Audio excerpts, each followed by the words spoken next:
Hello, everyone. Are you spooked a little bit? I hope so. Welcome to the House of Zelda. Tonight, well, how do you like my new friends? You know, I made them, and I've been going around today singing, I never knew love like this before, right? I mean, I actually like this background. Wait a minute. I think, my darlings, give me a second. We have something here, and I need to start a fire. That's what we got to do. There we are. So we got to set the mood. Thank you so much. Yes, I love Stephanie Mills. I love that song. I've been hearing it a lot on Talkie Tick, and they have this little skit that they do where somebody is out lip syncing and they've got, I asked my daughter, I asked my husband, I asked my wife if they would be my backup dancer, and I promised him this. I have been begging my son to be my backup dancer or to do the lip sync and let me work the pole. I mean, let me be the backup dancer. And so there we go. So there we are, my darlings. Welcome. Tis the season. I could not wait to be here for you tonight. Couple little housekeeping things though. Tomorrow, do not forget, and I'm going to announce this as people come in, so thank you so much. Tomorrow, my darlings, we're back on track for members only for True Oracle, where I am going to be reading your cards. So if you're not a member of True Oracle right now, maybe somebody can put that in the chat, okay? And for those who have not joined, it is in the description. We can put it in the chat. I'm sorry I didn't do my job and do that. But tomorrow at 2 p.m. Eastern, that's America, New York time, I will be here and I'm going to read your cards. So that's number one. I love it. Captain Jerry, oh my God, I can be a backup dancer. I love to dance. Well, I think, we need to be working something out. Now, see, you can't do that on the tubes of you and me because we get ticked, right? It's like, bad girl, Zelda, you played something you shouldn't have. So I can't do that. It has to be on the Talkie Tick.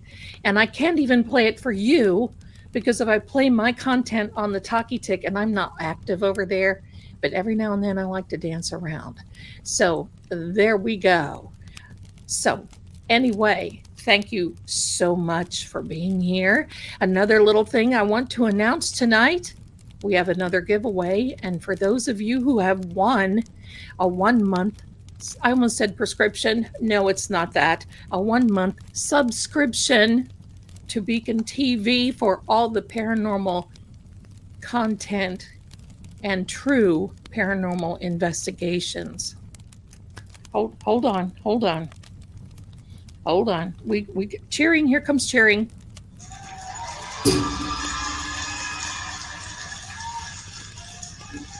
So there we are. Yes. So don't forget, and we'll have that.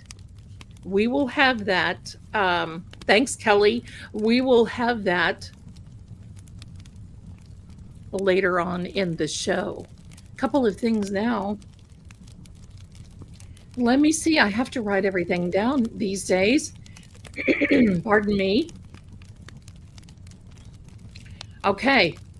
So we have a live tomorrow at 2 p.m., a live Monday night for Manifestation Monday, and then Thursday, Help, I'm Haunted, and we only have 3 more left in this series. I may start it up again. I don't know. I might do it after the first of the year because we all got a lot of things going on. It's all kinds of different seasons and everything else now. So the other thing I want to announce, we will be having a fundraiser for Miss Kelsey Fitzsimmons. I believe that will be, oh, green-eyed Southern girl, wait till you hear what this is. Hello. Um, my son is going to help me with it because, we talk about all of this crime content, all of these things. And you know what? Sometimes it can be a little overwhelming, but I want to bring a little excitement to it. So I'm going to write, I'll know after tonight, and then I can announce it. Then I will be writing to Miss Kelsey and telling her what we're doing. I will be inviting some people, but my son will be playing. I will be streaming one of his games because he is a professional gamer. He plays in tournaments, and I want him to play a little bit of spooky content and a little bit of other content that might fit in.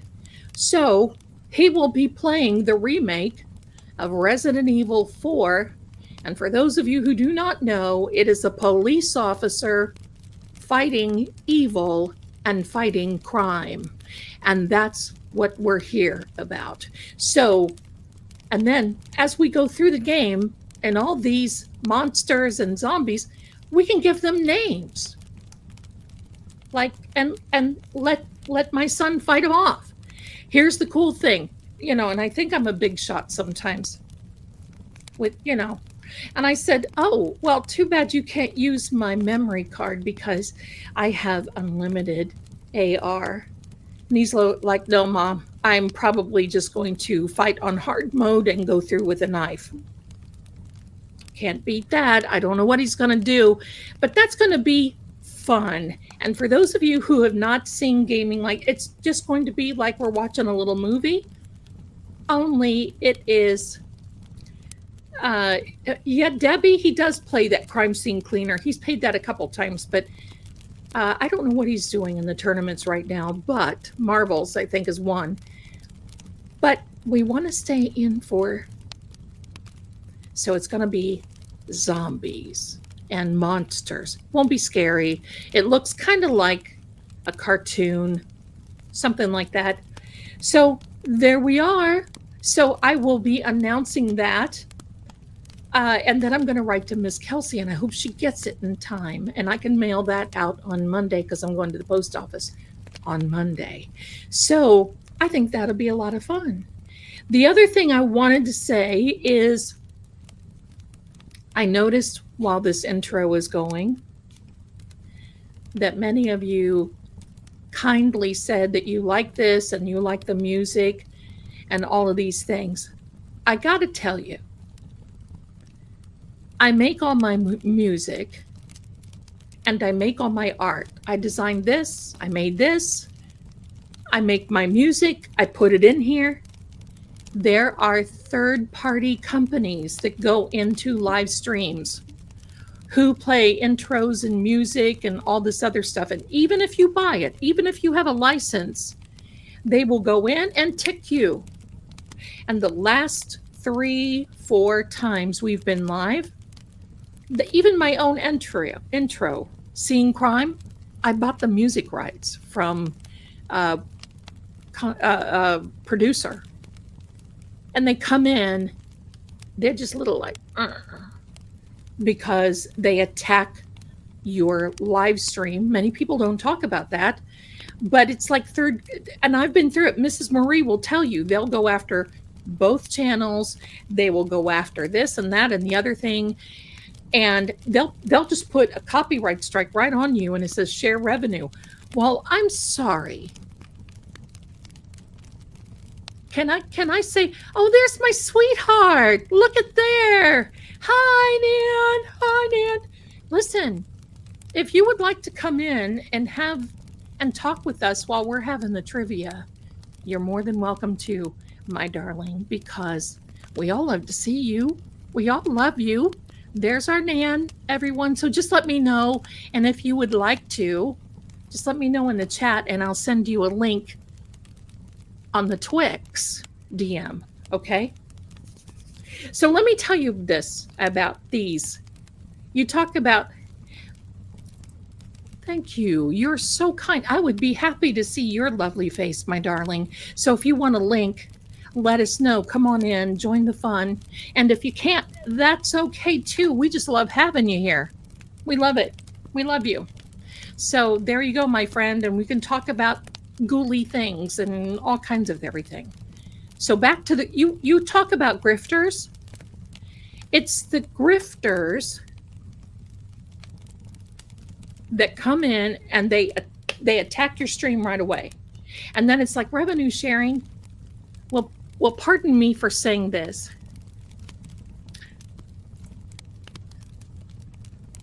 Bless you. You enjoy your jammies and you have a good time. Thank you so much. I know it's short notice, but anytime you're welcome anytime. So you enjoy your jammies and have a good time because we're going to have a good time. So back to these people. And if you have young ones watching, hold their little ears just for a second. For all of these grifting copywriters that want to come in and attack my little music and all my content, that's intellectual property. So if you keep doing it, I have already written to YouTube and complained. So if you keep doing it, here comes something that Zelda never says. Go take a piss. Because you're not going to, I've already had people stealing my stuff. And nobody is going to steal my art. And you know I don't talk that way, but I'm done with these people. Thank you. Thank you. So anyway, that was my grandmother's favorite word. I might as well use her. So I might as well use that. So thank you so much. You guys are wonderful. Now, well, listen, honey, you know what? It's like anything. You start, and I'm not a big creator, but if you start being popular to a certain degree, oh my gosh, Nan, you beautiful gal, yes. Thank you for your generosity, you darling, enjoying my jammies and enjoying a wonderful creator who keeps showing up. I'm going to keep showing up. And let me tell you, Miss Nan, I don't know if you missed this, but on the 25th, my son and I plan on doing a fundraiser for Miss Kelsey Fitzsimmons. And he will be playing a game as a police officer, fighting evil, fighting crime, and fighting zombies, called Resident Evil 4. And we're going to do it for Kelsey. Now, if you want to hear one more, thank you, my darlings. You guys are wonderful. And my darling, you are so generous. And yes, I got the little tick to put up my Venmo. Thank you. You guys always have to remind me to be a grifting psychic. I can't do it all by myself. All right. So not only do we plan on, here's the big news, not only do we plan on doing a fundraiser for Kelsey Fitzsimmons, we plan on doing a fundraiser for Mr. Aaron Spencer.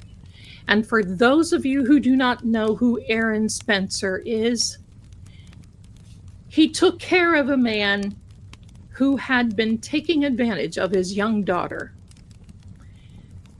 And ultimately, the system put Aaron Spencer in a very hard way financially, because now there is a lot of legal trials that he has to face. But you know what else? He's running for sheriff. I believe it's in the state of Alabama. So please, somebody correct me if I'm wrong, but he's running for sheriff. And I'm all about it. So now we're watching on the TV for most of you, my darlings, and we're going to put the chat on the TV for all of you. Arkansas, thank you. Thank you. I knew you guys would save my lunch. Thank you. Thank you. Thank you very much. Thank you. Thank you. So without further ado, thank you, Catherine. I appreciate all of you. Thank you. Thank you. You all are great. First of all, I want to thank True Oracle is in here with us tonight. The tremendous growth is phenomenal. Thank you, my darlings. And it's because of you. And we thank you. And when we get to 13,000 subscribers, and we're not that far away from 11,000, if we keep this growth, it's going to be pretty soon. I found a little extra House of Zelda deck. I will give away a House of Zelda deck of cards. We're going to have a big blowout. Now, if you are out of the United States proper, I don't mind sending it to you, but the customs costs are, I don't want to do that to you. Oh, here's the prize. Now you have to pay customs. No.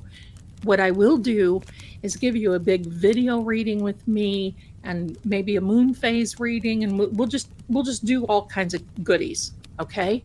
So I don't want anybody left out. So that's what we will do. Okay? Because we appreciate you so much and we want to give back to our members. That's why tomorrow, my darlings, become a member on True Oracle, because tomorrow I will be reading your cards, members only. And the only reason I do it members only, and you guys understand, is because the trolls eat my bloody lunch, and I don't want to have to say the P word again. So there we are. So, okay, that's why it helps us to keep. And I want to thank the mods who are here because they are phenomenal. So without further ado, I've been just talking too much. Let's get started. Here are my new boyfriends. They fight over me. Yes, yes. They're the best ones to have. Except this guy right here, I'm very careful. I don't get mad because I don't want to say, bite me, right? Oh, and him too. No, we don't say bite me. Now tonight, my darling, they are my, I'm so afraid of getting copyrighted, I would sing.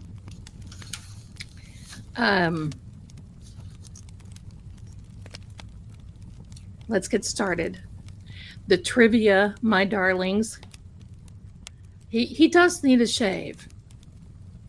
And every now and then he comes in the evening after work, and he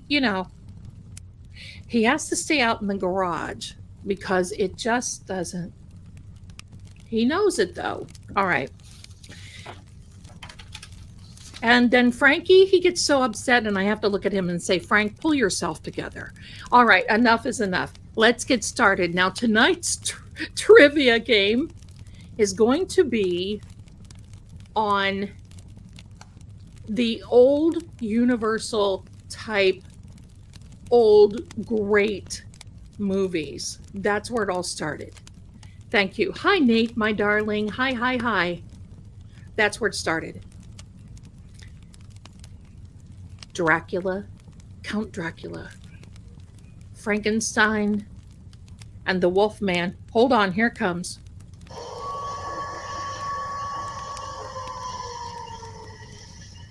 Oh, when he calls me. All right. We're going to start out, my darlings. Here is the first question. I have several questions. So if we have to have a round two like we did with Dark Shadows, we will do that. Here we are. Oh no, Mama, I'm so sorry. I'm so sorry. Okay, we're all good. All right. I love it. Can you tell that I love this time of year? Can I tell you a funny story before we start? Mama J, I'm so sorry. Okay, I'm going to tell you a funny story. Sorry. I was holding a furry person. Here's a funny story.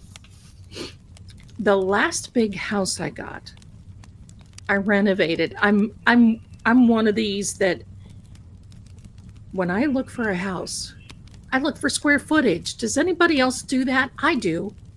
Give me the bang for the buck. I'm not going to pay XYZ over here and get 3 rooms. When I can pay XYZ over here and get 583 rooms, and if I have to change sinks in the bathroom, I'm down for it. Okay? The last one that I had a big office. And I had a life-size figure of this guy right here. And he was standing, and I had it kind of rigged up so that if I stepped on a little button, he would raise an arm and do the, thing. Well, I had an electrical problem, and I never thought, and I had a poor electrician walk in that room and step on that button looking at an outlet. And that guy left out this werewolf fellow left out a hole. My Wolfman left out a howl and raised this arm. And I've never seen anybody move that fast since 1978. He said nothing. He took his stuff and he hit the door running. And I'm like, are you gonna come back? Never heard from him again. That's what he gets. All right. I did apologize to him. I called him, apologized. I said, look, I am over the top when it comes to this stuff because you guys love it. I love it. Why have a thing like this if we don't get to, Let's get started on our trivia before I get started talking, because I'm a talker. So I've got Wolfman, Dracula, and Frankenstein questions. I'm going to try to do one of each. So if you are all ready, we're going to start out with my little buddy here. Okay. I want you to tell me. Here we go, my darlings. Ready? I want you to tell me who played the Wolfman in the 1941 Wolfman movie. And I'll give you a hint. His screen name was Larry Talbot. Larry Talbot. Wow, there goes Mary Swampy. Hello, hello. Mary Talbot, yes, hello. Oh my gosh, Lon Chaney Jr. That's it, Lon Chaney. I wanted to do this because of a lot of our friends. Last Saturday night, couldn't really play because they didn't know what, and that's my fault. Dark Shadows. They didn't understand. They didn't know, and that's not their fault. So, very good. Lon Chaney Jr. was fantastic. That is my favorite movie. All right. Next, my darlings, is a vampire question. Who portrayed Dracula in the 1931 film? What was his name? Please put it in the chat. This is kind of easy. They get a little harder. Don't worry about your spelling. Thank you, Rosebud. It's highlighter and not really anything tonight.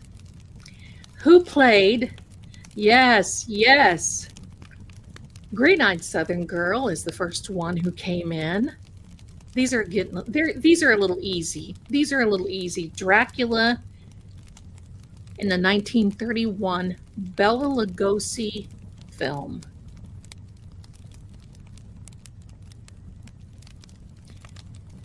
And do you know, I'm going to dig it out. I have a copy of the newspaper clipping of Bela Lugosi for his obituary. Sick. I know. I do have that. I will post it because, we want to know these things. Very good, my darlings. Very good. Bella Lugosi. Bella Lugosi. He was buried in that. Yes, I do have that. He was a very good actor, but I'm going to tell you this.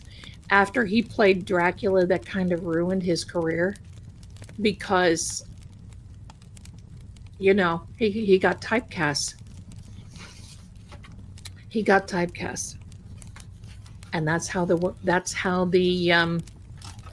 world goes. Okay, here's another. Now, here's one about my buddy Frankie. Needs to pull it together, right? He's all over the place. Be careful of what we put in the chat, please. Please, please. It was Hungarian. Who played Dr. Henry Frankenstein, not Frankenstein? Frankenstein, right? I said it wrong. Who played Dr. Henry Frankenstein? I said Frankenstein in the 1931 film. Who played Dr. Frankenstein? No, not Boris. Not Boris. Not Gene Wilder. 1931 Universal movie. No, not Boris Karloff. Not Boris Karloff, my darlings.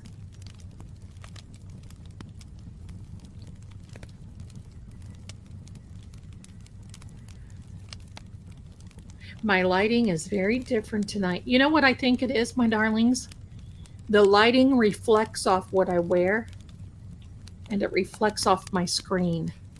And, I was getting a little dark, and I had to lighten it up because I was matching the rest of everything else. Colin Clive. Absolutely, that's Colin Clive. Cheers. I made some coffee tonight, and look at I don't know why, it must have a little green in the paint. Look at my cup. That's not a cup, it's a bowl. I made coffee. Colin Clive.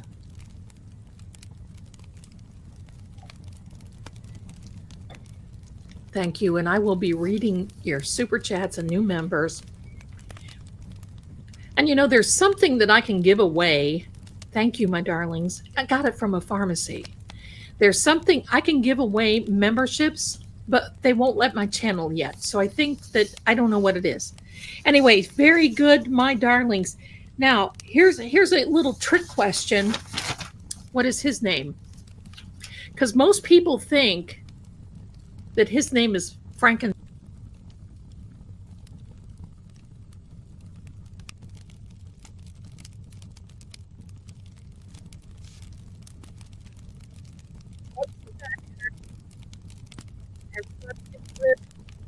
What's with that energy?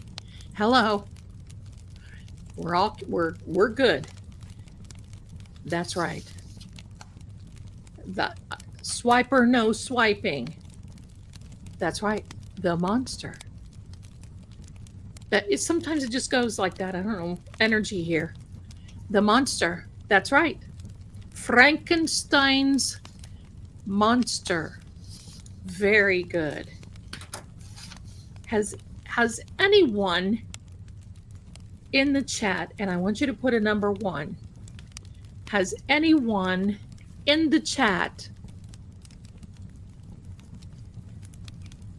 read the book Mary Shelley's Frankenstein? Has anyone read that book? Has anyone read it? Put a number 1 in the chat if you've read the book by Mary Shelley. Frankenstein. Frankenstein, as they say.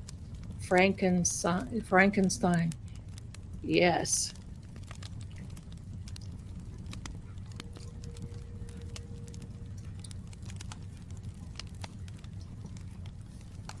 I'm gonna read to you just a few sentences.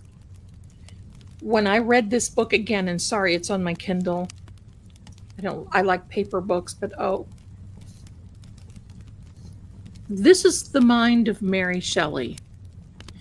To Mrs. Saville in England, St. Petersburg, December 11th of 17 and whatever. So it was in the 1700s.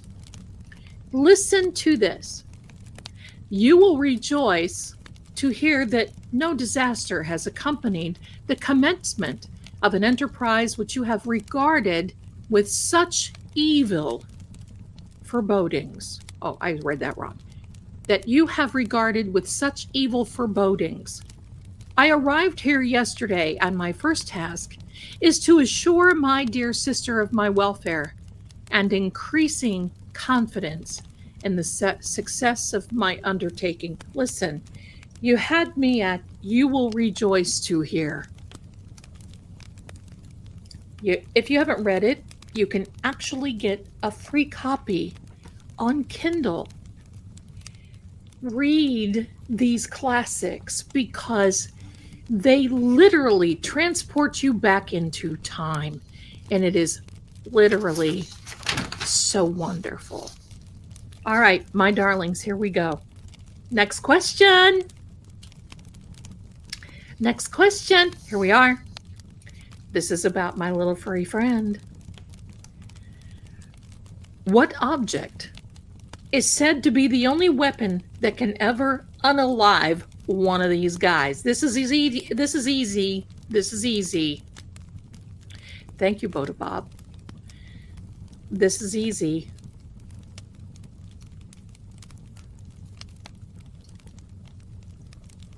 Right, green-eyed Southern girl. Imagine, I love the way they talk.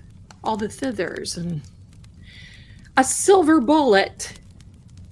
Now that leads me to another question. Who has ever seen that movie, Silver Bullet?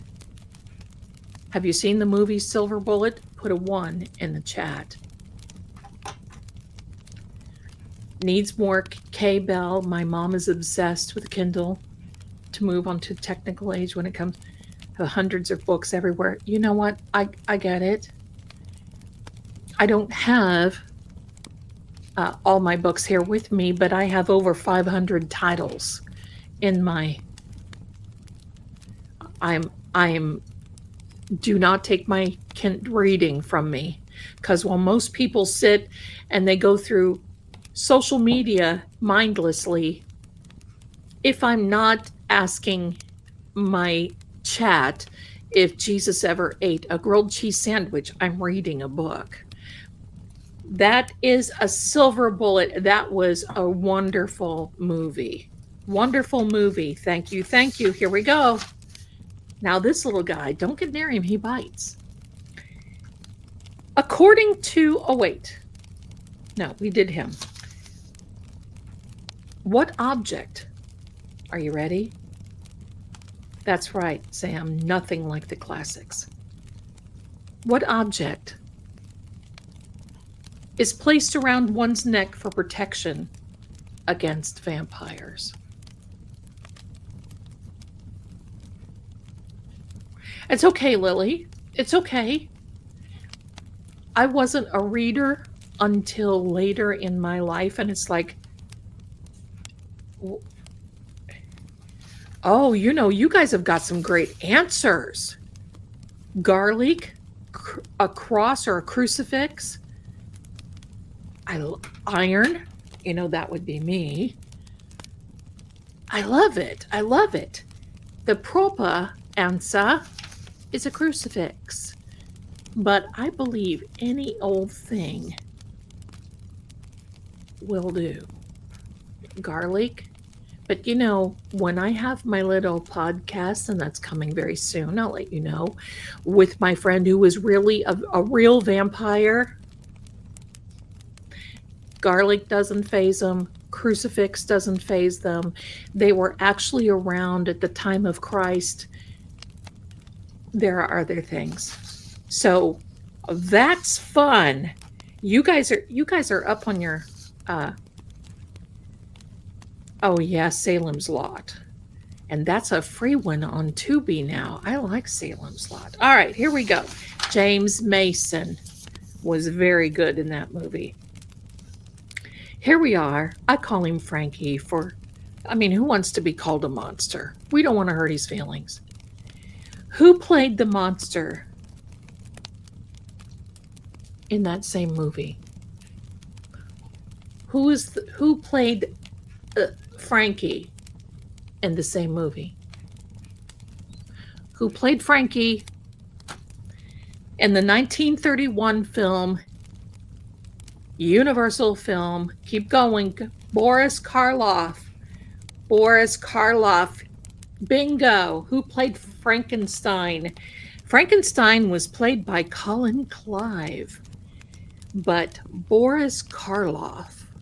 And boy, my darlings, to read the stories about the makeup that these poor people had to go through, grueling on a daily basis for only a few hours, just for our entertainment. Little did they know that is going so, how many? It's almost 100 years old.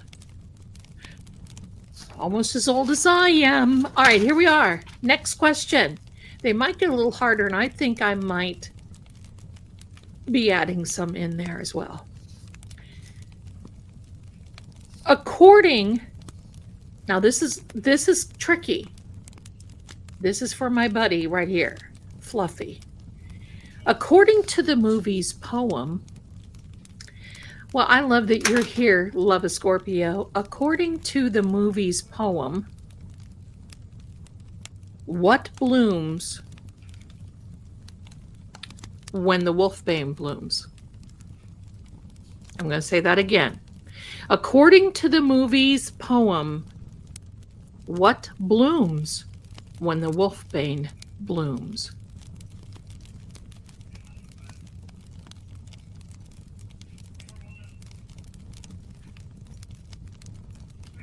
Kind of a tricky one.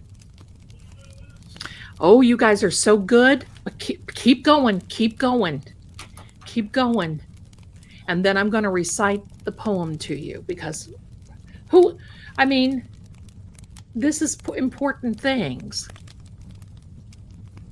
You need to know. These are things you need to know. Do you see why I'm not in a relationship? Because love is kind of crazy with a spooky little girl like me. No, it's a tough one. You guys are answering very great, but I'm going to say this. Ready? Here we go. Now listen. Whenever a man is pure in heart and says his prayer by night, becomes a wolf when the wolfbane blooms and the autumn moon is bright. Here comes a howling. You got to do that.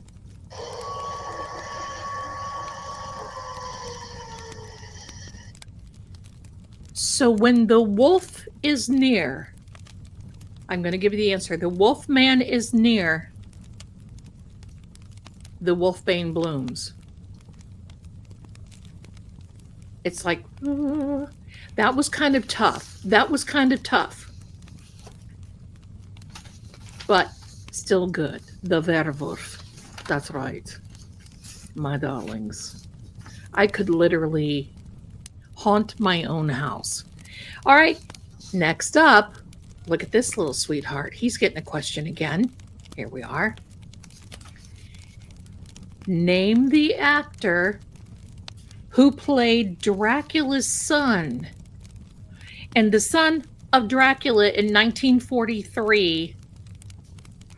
Who played Dracula's son in the 1943 film Son of Dracula?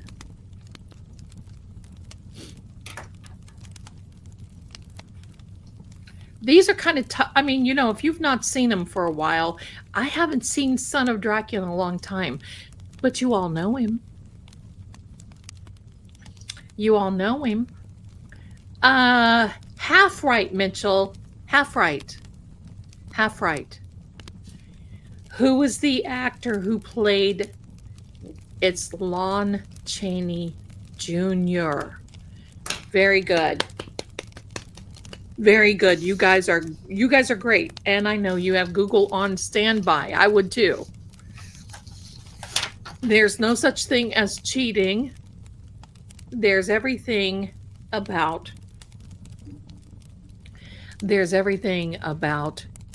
getting these answers. I mean, this is important things we use in our everyday life. Round 3, here we go. The Frankenstein Files. What was the famous line that Dr. Frankenstein shouted as our buddy Frankie came to life? Hello, and the Goodmans are in the chat. Hello, hello, welcome, welcome, my darlings. Hello to each and every one of you. Hello, I'm so glad that you guys are having a fun. Oh yes, love a Scorpio. You guys go. Yes, yes, put it in the chat. It's alive. It's alive.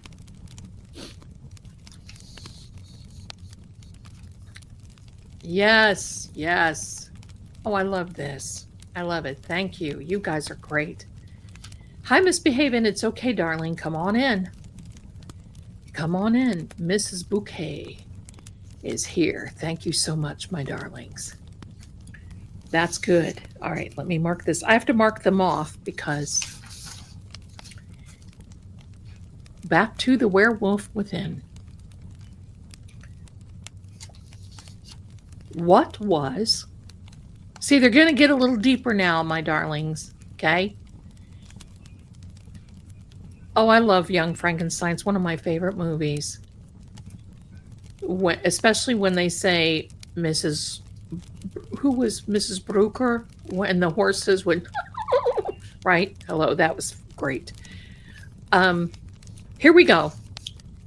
What was Larry Talbot, that was the character played by Lon Chaney Jr., what was his father's name in the Wolfman movie? What was... Yes, it was Cloris Leachman. I just love her. What was his father's name? What was his father's name in the movie?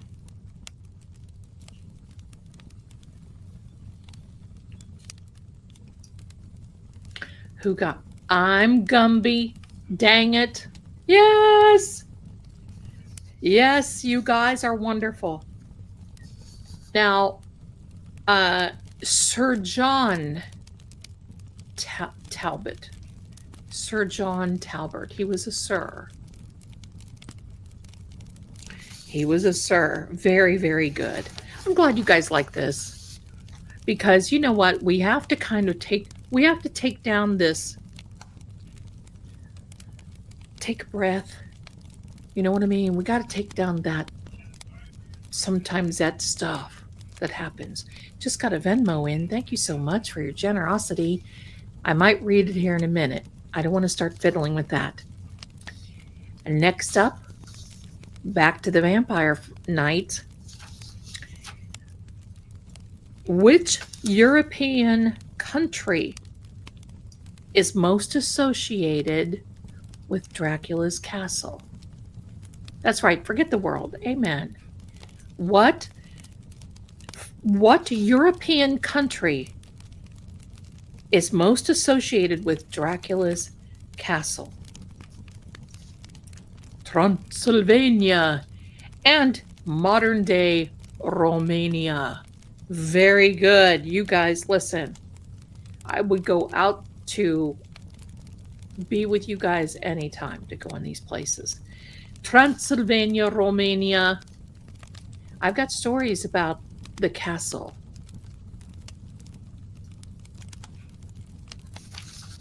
And that is Count Dracul.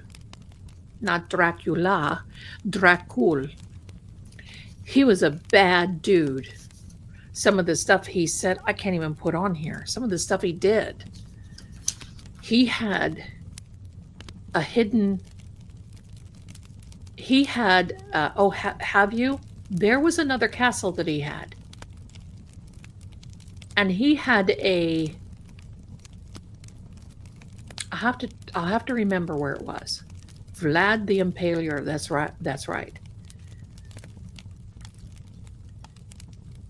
He had a secret passageway, so that when the Ottomans came to get him, because they had had enough with the heads on the stakes thing, they had had enough. So when the Ottomans came to get him, he fled through this secret passageway. He was married. And when he was married, and his wife jumped off the edge.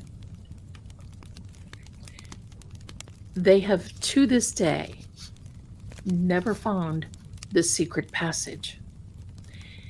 Now, at one point, you know, they made this into a tourist area. Yeah, he did kind of do some bad things there. They made this into a tourist area, but the steps that went up to this particular castle, let me tell you what it is. Hello, I'm going to drive myself crazy if I don't remind myself. Hold on, hold on. Dracula Castle.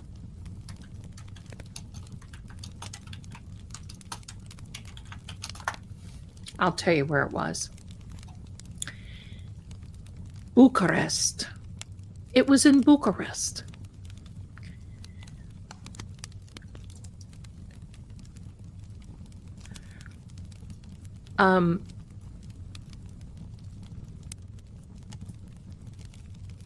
Let me see. Yes. It was in Bucharest. And they made this into a tourist thing. The steps were so crazy and so people couldn't even make it up the amount of steps, and they were so steep to get up there. They couldn't make it, but they tried. Well, here's what happened. All of a sudden, the big brown bears started coming out and making a home in the castle. And they had to close that castle because of the bears.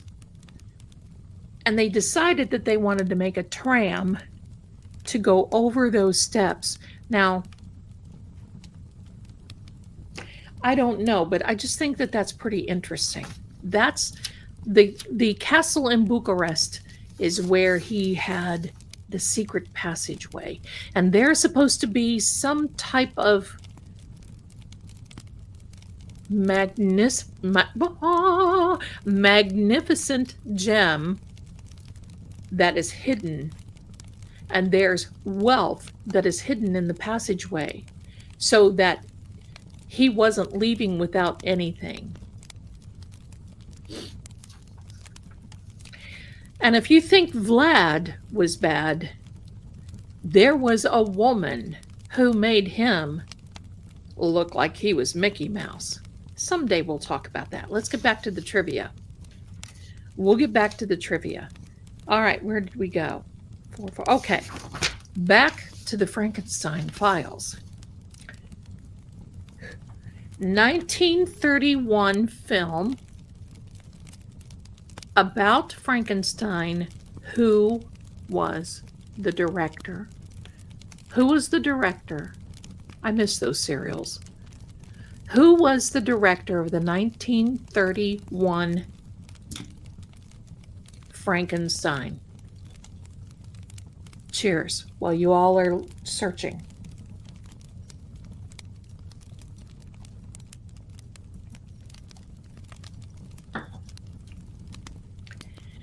And then there's another witch, and there was a witch that she was wild.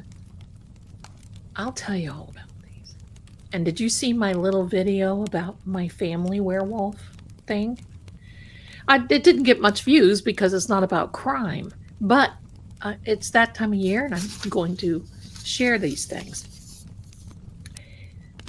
James Whale, who said that. Sam, that's right.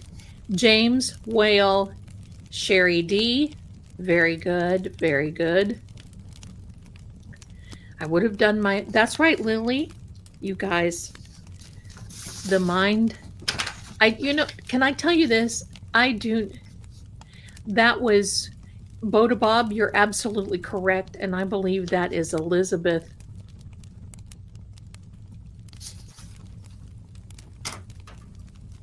Now I must check her. I can't remember her name.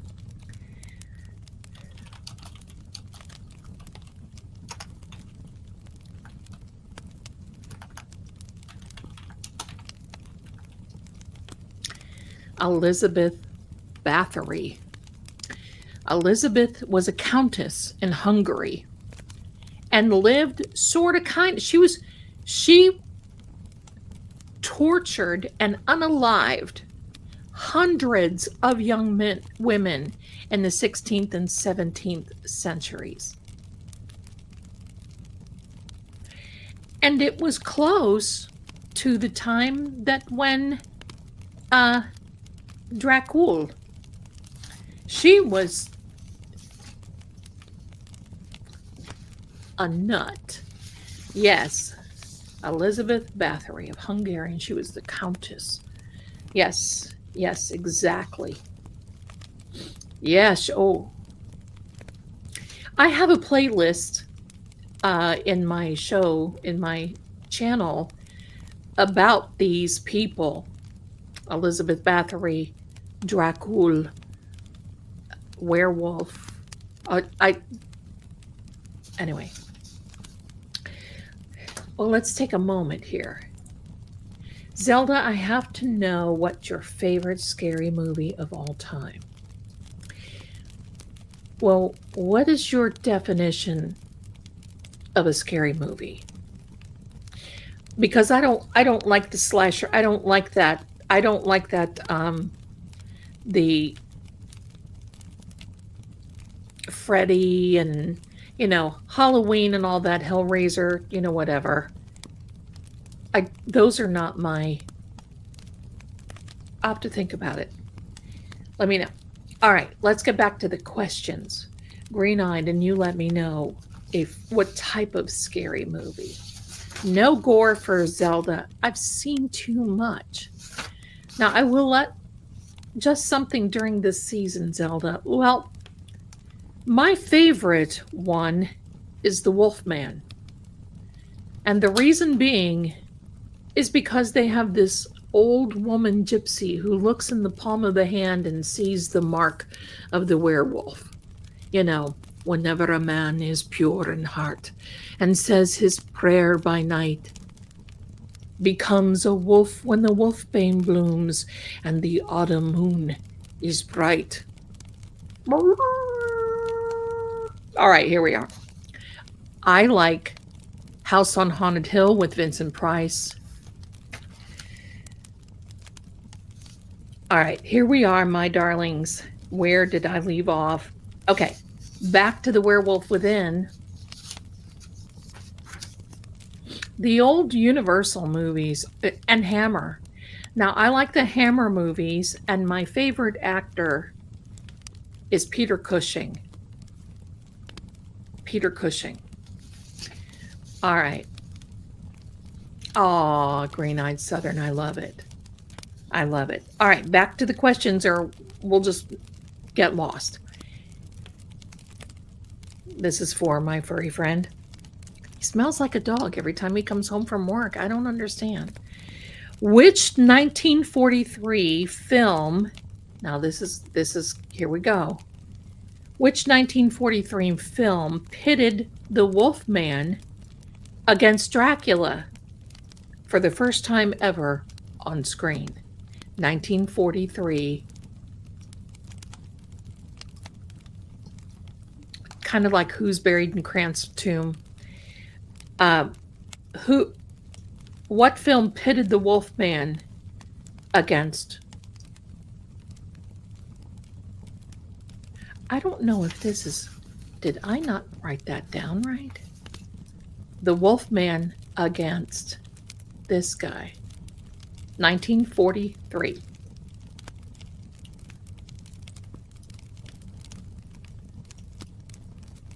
Frankenstein meets the Wolfman. Frankenstein meets the Wolfman. I think I made a typographical error here. So I'm going to put a question mark above there. That one may be my fault. So there we go. There we go. All right, here we are. Back to the Vampire Nights. Back to Vampire Nights. In the early films, how was a vampire usually destroyed?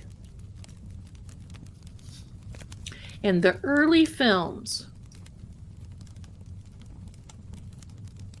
thank you, Desperate Injustice. It's very kind of you to say that with our friend Nan. What, my darlings? Oh, you guys are good. Wait, somebody said it. Somebody said it. How was he destroyed? Oh, somebody said it there. Somebody said it. Keep going. Yes. Sunlight. Reduced Dracula to ash immediately. Goodbye. Checked out. Self-cremated. There we are. I just gotta tell you how much I love having you guys here. My son just came out and looked at me and was just kind of like, you know, I'm going to tell you the hard thing that he has. Because his buddies will say, hey, can you stream such and such night?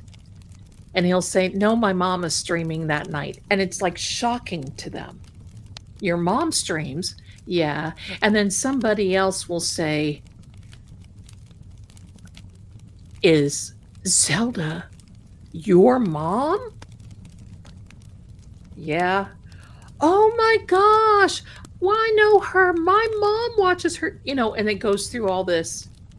And he just is kind of like, but he's heard it for ever since he was a baby. He was born into it. All right. Back to the Frankenstein files. This is a good one. Do you remember her? He is proud of me. He is. He's proud of me. But he laughs because he's like, Mom, you are so theatrical. Well, what do you want me to do? Just sit on here? Act like a... But this really is me. What you see right here is me off camera. This is it. This is it. Me off camera.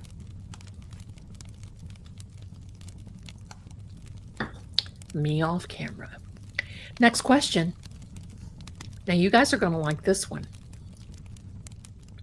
The Bride of Frankenstein in 1935.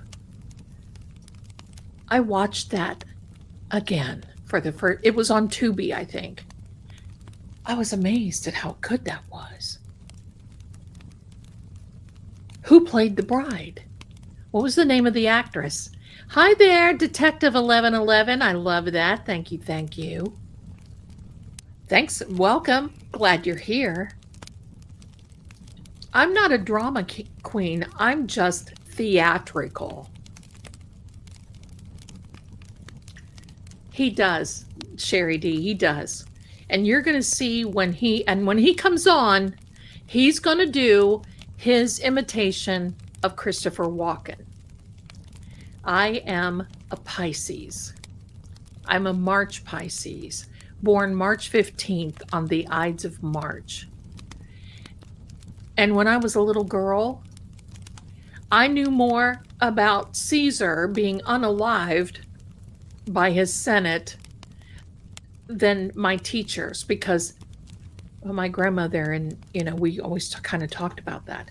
But just know that any month has an Ides of the 15th, which was 3 days ago, was the Ides of October. So it's like the middle of the month. The only reason that March Oh, nice, Jackie. The only reason that March 15th is the Ides of March, beware the Ides of March, is because Caesar's seer, soothsayer, psychic told him, you better be careful. Don't go to the Senate meeting. You know, they are not happy. I mean, hello, you may want to stop. And his wife had a dream about him being unalived. And she tried to stop him, and he didn't listen. That's what you get for not listening. Yes, even back then they had psychics, and quite frankly, I am a Pisces Virgo rising. Quite frankly, I do not like the word psychic, even though I've used it because people relate to it. I don't know of another word because I'm not really a medium. I'm not really a psychic. I'm a energy reader. I don't know what I am. Anyway, here we are, my darlings. You guys got it. Elsa Lancaster, or Lancaster. Thank you so much, you guys, my darling. Yeah, fortune teller, you can say that. Yeah, or hey, don't forget your grifting psychic. Thank you, Green-Eyed. Thank you, my darling. You guys are so wonderful. Thank you. Thank you. Thank you. You love me as a blonde. Well, you never know what might happen. Piece of us. You never know what may happen in the future. I mean, I'm not one to be afraid to make changes. Back to the Wolfman Chronicles. The Wolfman, the werewolf, Wolfman. The Wolfman. A werewolf. Okay, here's another thing I'm going to tell you. A werewolf is the name of that type of species. Okay? A wolfman is a particular man or woman. A werewoman. Let's get that mixed up. But a werewolf is a general term. No, Mitchell. Oh, thank you. You guys are so sweet. Thank you. Thank you. I love you. And the comments on both channels, sometimes you get a stinker. Okay? But YouTube holds them. So stink away. Because if you come into our channels and you're ugly, why were so many of these types of movies made, Ms. Holmes? That is an excellent question. Because seriously, you don't see that. A lot of things were by wives' tales, and so on and so on. But the moment that someone grabbed a hold of Mary Shelley's book, Frankenstein, and then they started, because Nosferatu was the first one, they realized that people love to be scared. And that's why. I mean, here's the thing. They went through this time period where all they were making were Westerns, right?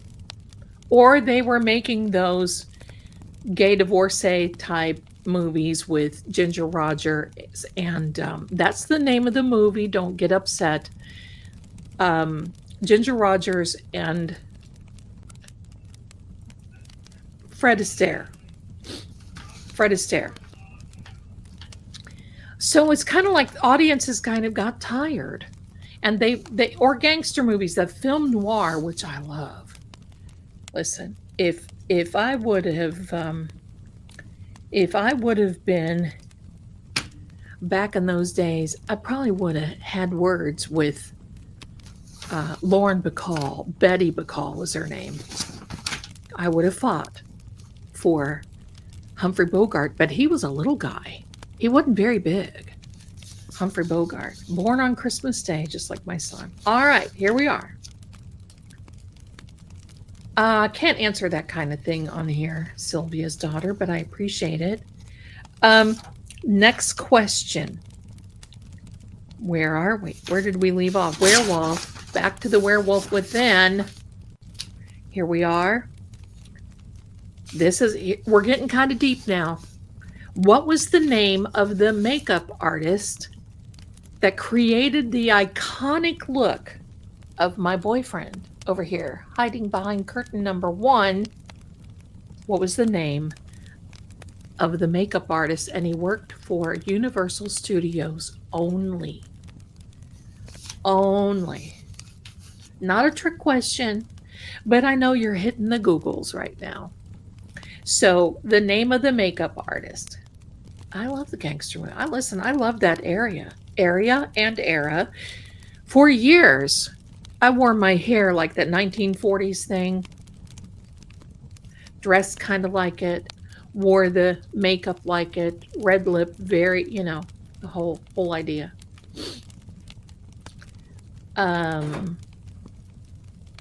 Let's see, was this?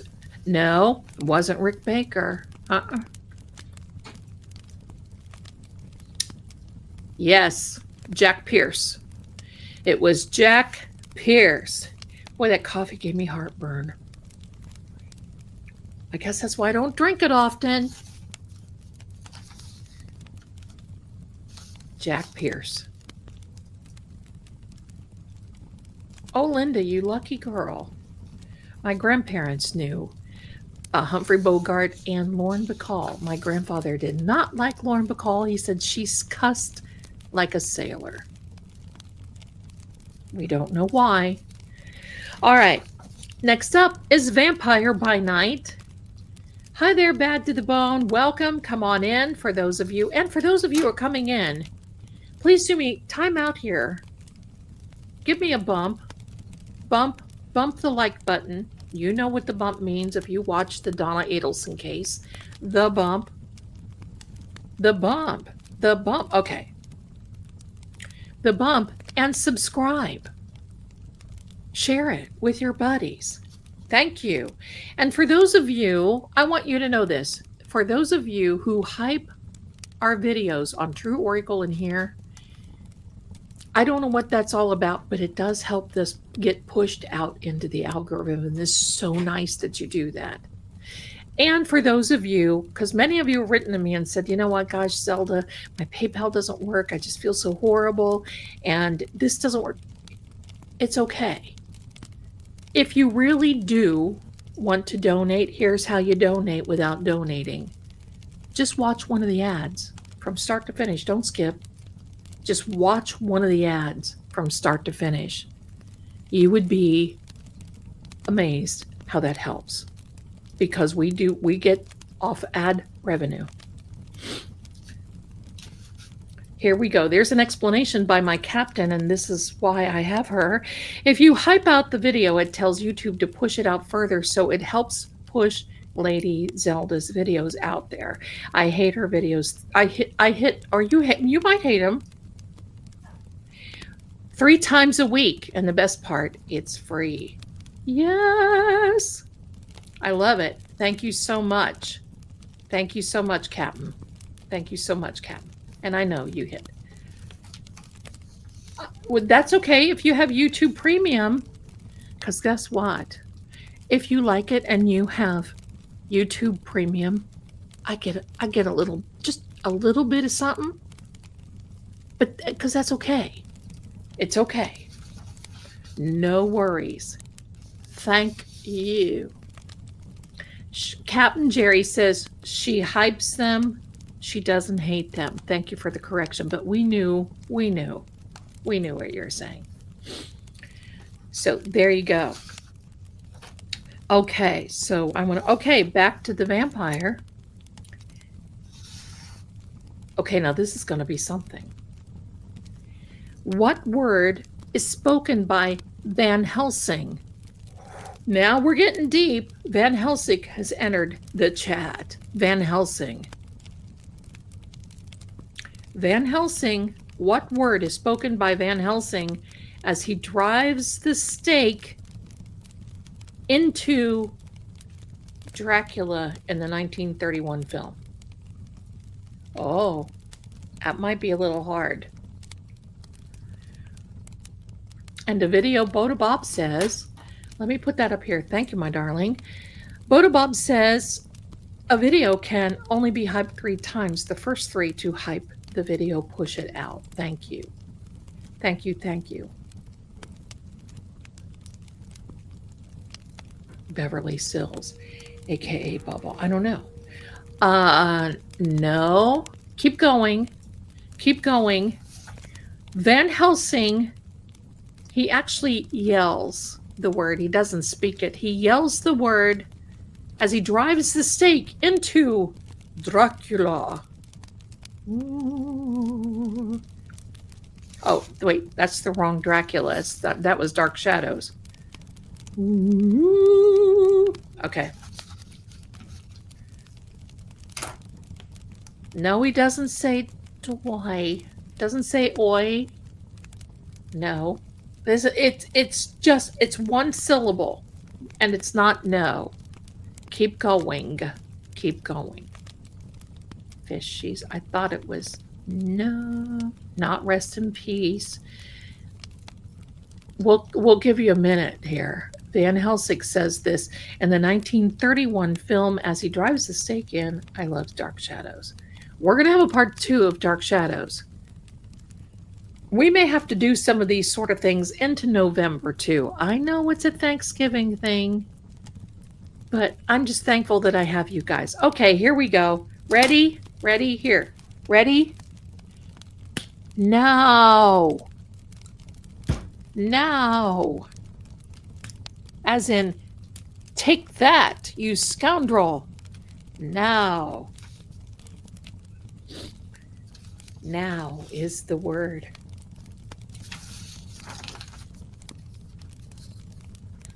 Here we go. We're back to Frankie. Now. That's right, Martha. Now. Oh, Amy said it?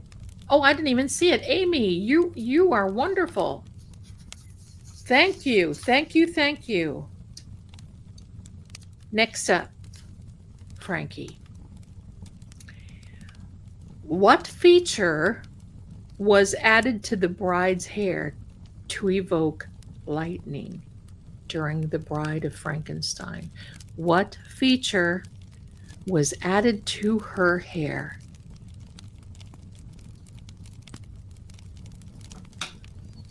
Oh, Amy said no, not now. Okay, well, we'll give it to you, Amy. The gray streaks, and you know what was supposed to look like? Lightning. And I went to school with a girl, one of my buddies, who had hair as dark as mine. We were going to go to a Halloween party. She thought it would be cool, so we helped her put her hair up like this, and she took shoe polish. Now listen, it looked cool. It was like right there. But something happened to her hair, and to this day, she has a gray streak in her hair.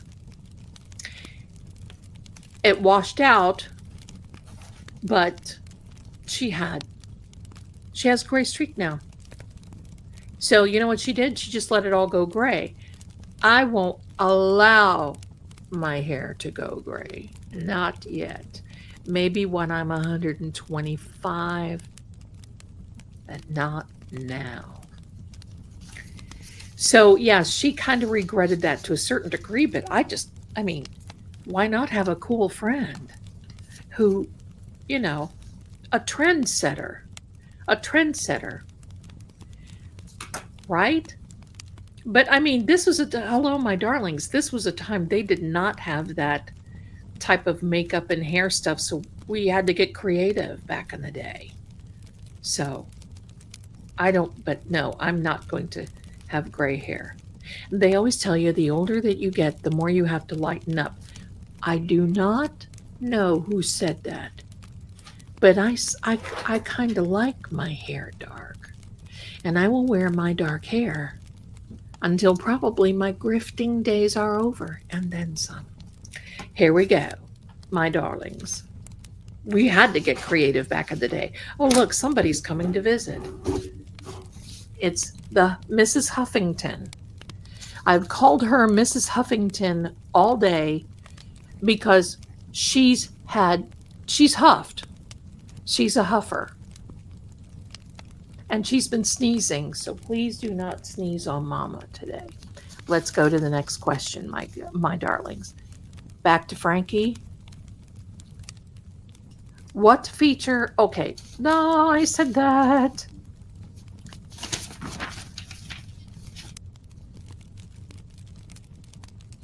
What animal bit Larry Talbot to trigger his curse? What animal bit Larry? Thank you, Mary. What animal bit Larry? This is Larry. That's his name, Larry. To trigger the curse. It is a wolf. It is a wolf who triggered the curse of the Wolfman. Even a man who is pure in heart, who says his prayers by night, becomes a wolf when the wolfbane blooms and the autumn moon is bright. Okay, I'll stop that silliness. A wolf. Yes, I'm sorry. Listen, I've been doing that for days. You just saw Sam.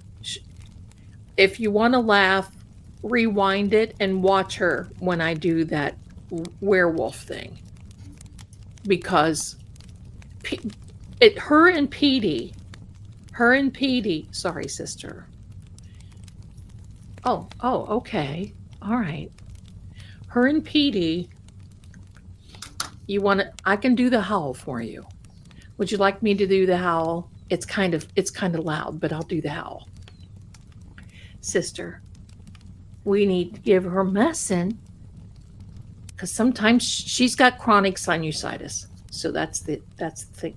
No. What's the name of my other channel is True Oracle Fate and Fortune. If you want me to do the wolf howl, put a 1 in the chat and we're going to go on. Okay. Make sure I tick these off. Are you leaving me or are you hanging?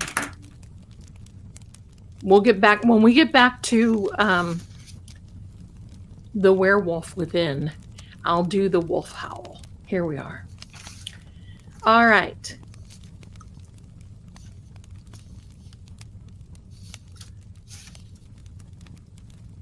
Who directed Dracula 1931?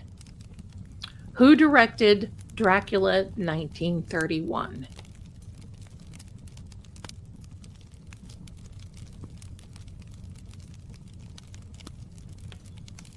Who directed the Dracula movie with Bela Lugosi in 1931? I wasn't around then, so I don't know. Who was the director? Would that not be fun? Let's think about this. Would that just not be fun to be in a... I don't want to be in a gory slasher movie, no. But give me the mystery. Todd Browning, you guys are good. Yes, sister, I know, Angel. Oh, no, not careful. I'm going to tell you what I've always wanted to do. Have you... I know that many of you have seen the movie Notorious with Cary Grant and Olivia de Havilland's sister.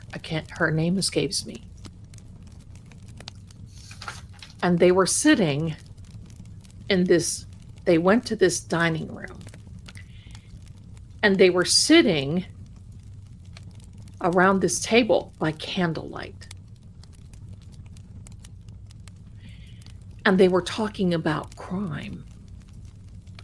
And the hostess who had was, I think, a spinster, and her brother was there who was a doctor. And they were talking about these medical things, like a whatever, that would unalive you. And the doctor, Cary Grant, was very adamant. Joan Fontaine, thank you, was very adamant about wondering what that was. And Cary Grant guessed it, and the doctor, anyway. To me, that would be the coolest thing, to have a dinner party and sit around and talk about mysteries, crime mysteries. Nothing, we have to eat, right? We're not going to talk about that type of thing.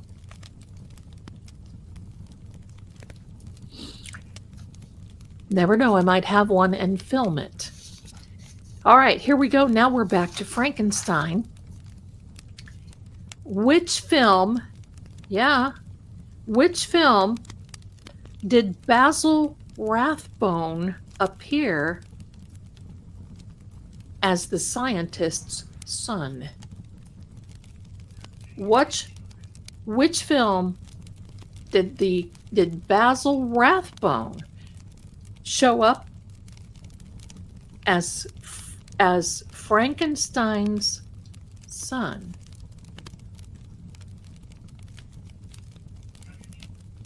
Who's buried in Grant's tomb? Why are you wet? Were you sitting in the sink? Bathroom sink. She goes and sits in the bathroom sink. Son of Frankenstein. Mrs. Bouquet, thank you so much. That's it. I worry about you guys being bored. Very good, all of you. As long as you're not bored, I mean, we're getting together, and you never know when a story is going to come out. You just don't know. I can't drink any more of that coffee. It gave me wicked heartburn.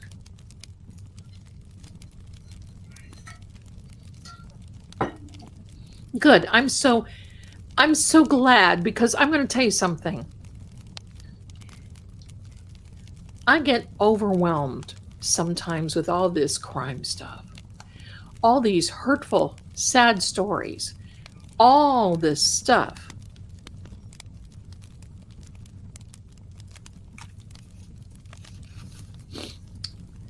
And I think sometimes we just need to cut loose a little bit and, hang out with our friends. Okay, here we go. Okay, the werewolf is up. I'm going to do the wolf.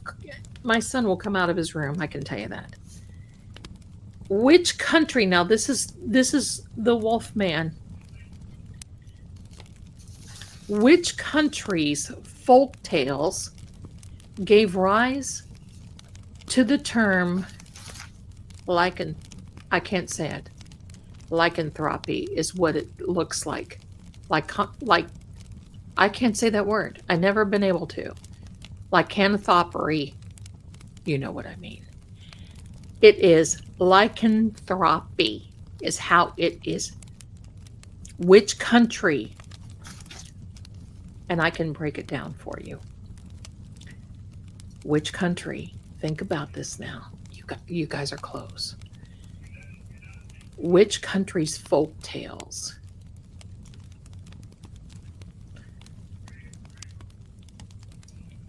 It is Greece.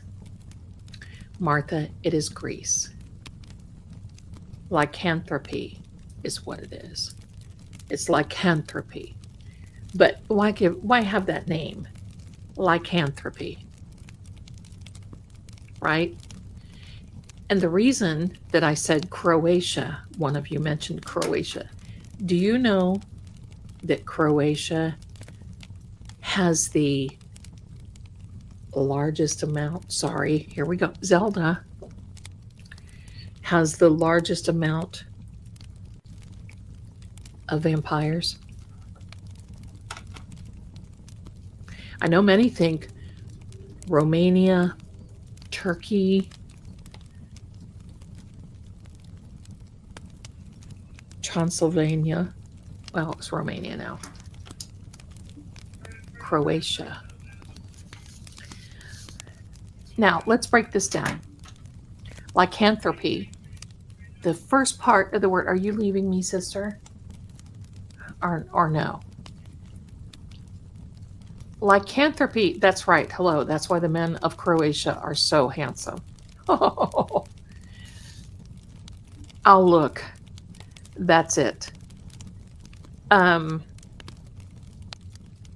Do a side thing. Okay. Well, this little hair just wants to just eat my lunch every time I come on here. Lycanthropy, lycos equals wolf. Okay? Lycos is wolf. Anthropos, which is Greek, is man. So wolfman is where that comes from. It's the Greek. So there we go. Here we go. Everybody get ready. Back up. Turn your volume down, because this is going to be loud. Thank you. This is going to be loud. I'm getting ready to do the wolf thing, but I have to do the little thing, the poem. Ready?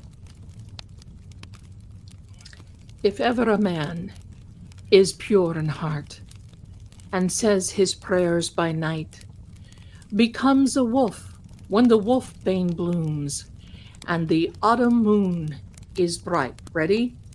Oh, oh, oh.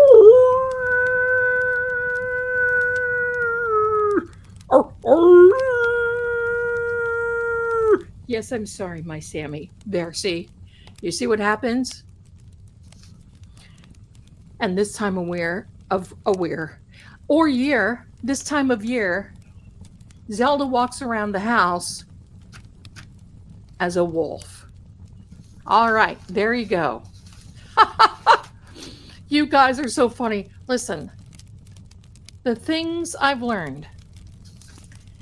Thank you. Thank you very much. That and a rain dove are my claims to fame. That and a rain dove. Thank you. I see you guys are so impressed that it doesn't take much. Doesn't take much. My son just came out. Is everything okay?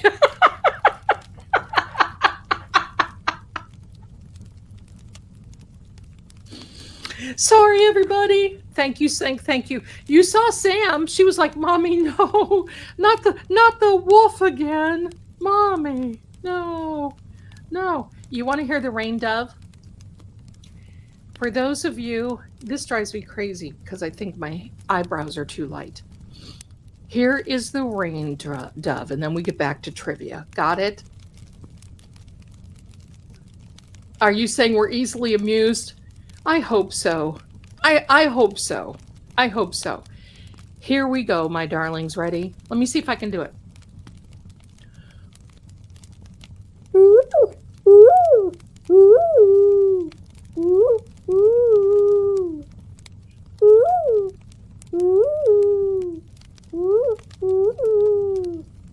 So if ever it's going to rain and you hear that, maybe it's me. All right, now. Oh, thank you. Oh my God, Mama Jay's. Thank you, you guys. I'm going to tell you a funny story, then we're back at it. I would go fishing with my grandpa constantly. My grandma and grandpa, they were very big outdoors. That is a mourning dove, which is considered to be a pigeon, but it is mourning as in mourning, a mourning as you are a mourning, feeling sad. is a mourning dove. You hear that when it's going to rain. So I remember I was young. I mean, I 10, 8, 10, something like that. So yeah, they do mate for life. And I see them in pairs all around here. And every time I walk out, it doesn't matter. It's not going to rain. It's like, oh, there she is. Let's talk to her. Hello. So we're out fishing. And there's an Amishman on the lake where we were. And he was like far away. My grandfather, who was the instigator of Zelkel, looked down at me and said, "Do the dove." My grandma was on the boat. And my grandma looks at him and says, "Oh, no, don't have her do that. What do you want her to do that for?" And my grandpa's laughing like crazy. And he looks at me and goes, "Do the dove." So I do the dove. All of a sudden, you see this Amish man looking, and he comes rowing toward us. And my grandpa is splitting. Now, my grandpa was the little Irishman, and he didn't speak in an accent unless he got really upset. But this Amishman starts rowing toward us. And my grandmother, "Oh, look at what you did now. Look, he's going to come over here." Because you know, when you go fishing, you're supposed to be quiet because sound carries, and you don't want the fish to go deeper. He comes up past our boat, looks at my grandpa and says, "I think it's time for us to go in. Did you hear that? I think it's going to rain." My grandpa looked at him and said, "Yeah, sounds like it." That poor Amishman, to this day, I'm sure he's gone now because that was, 100 years ago when I was 10. That poor man that went by, my grandfather sat on that boat like this and cried. He was laughing so hard. And I was kind of a tomboy of the family, so get me out there, let me bait my own hook, and let me just fish. I don't have time to be female. I just want to fish. So that was the kind of thing. And Grandpa also told me,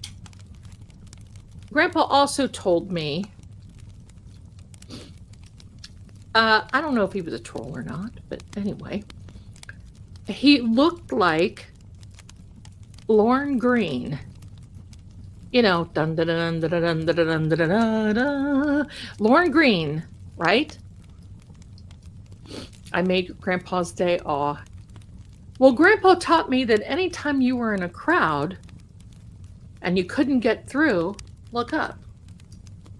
And then start pointing. Doing this. So he'd give me the high sign and would say, you know, he'd look at me and go, and I'd be standing there going like this, and Grandpa would be, you know, whatever. And before you know it, he would have a crowd standing there looking up in the sky, and we would wave our way through. That was my grandpa. That was my grandpa. No, you're fine, Sherry. Okay, back to trivia. We had a little break. Does anybody need to take a little break? Go to the water closet, get a little snack, refresh your drink. Anybody want to do that? Because we are going to come back. I had a wonderful childhood. There were moments, okay, but for the most part, I had fantastic grandparents. I was named after my grandma, but not that one. Zelda is on the other side of the. One day I'll show you a picture of my grandmother Zelda when she was 10 and adorable. Yeah, look up. Grandpa would be. I'm going to tell you this. You're going to love this about my grandpa. Grandpa was ornery. Now look, we all have this, but I'm going to be as nice as possible. We would be in a grocery store. Grandma and Grandpa would go to the grocery store on the weekend. And if Grandpa saw a woman that he didn't really like when she was in line for the groceries, or she kept looking at my grandmother, because my grandmother, I mean, she would clean house and wear high heels. Grandma, get a life. Hello. But she was like that. Pearls, heels. He would go up near this woman in front of everybody and look at her and go, oh, pew. Like she let one go. And everyone would just start to scatter, right? And then he'd push Grandma to get into the line. That's Grandpa. Grandpas are perfect.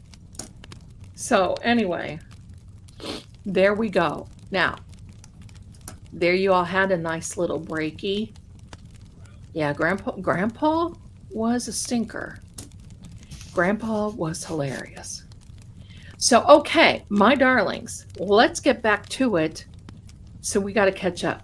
All right, so we came back to the werewolf, and then I did my thing. So if any of you need a werewolf, you know where to call. Okay, we did that.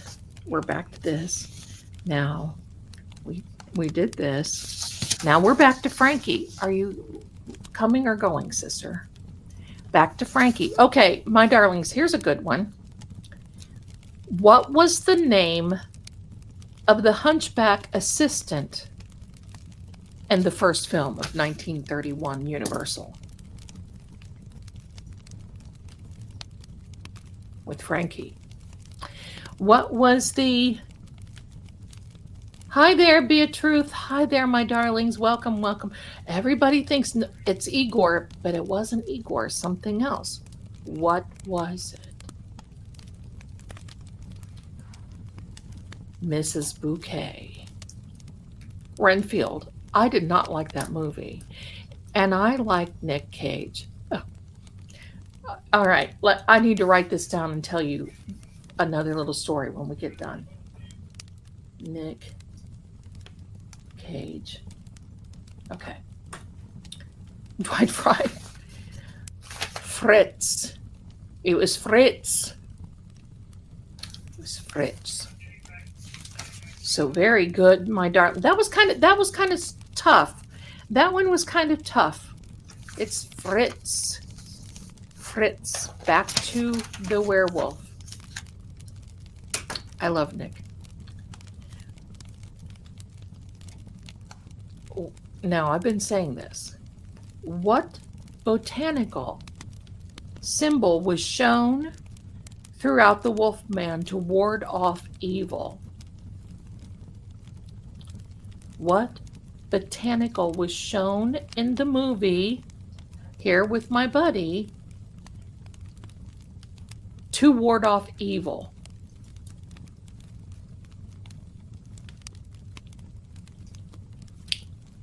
That's right, Mary. Leckenberry. I love that, Mary. Mary Swampy Wolfsbane. Wolfbane. That was to ward off evil. Don't you love those old movies? Don't you love the old movies where instead of just saying, oh, that's evil. No, it is evil. Evil. Even in those old songs that I used to sing in church, you didn't say evil, it was evil. Let's put some emphasis on the evil. Okay. All right. Evil. That's right. Very good. Very good. Here we are. Wolfbane. No more. Look, she's worn out from today fighting off so many wolfmen of her mommy walking around the house. The neighbors are probably saying, break time, Zelda. Next up,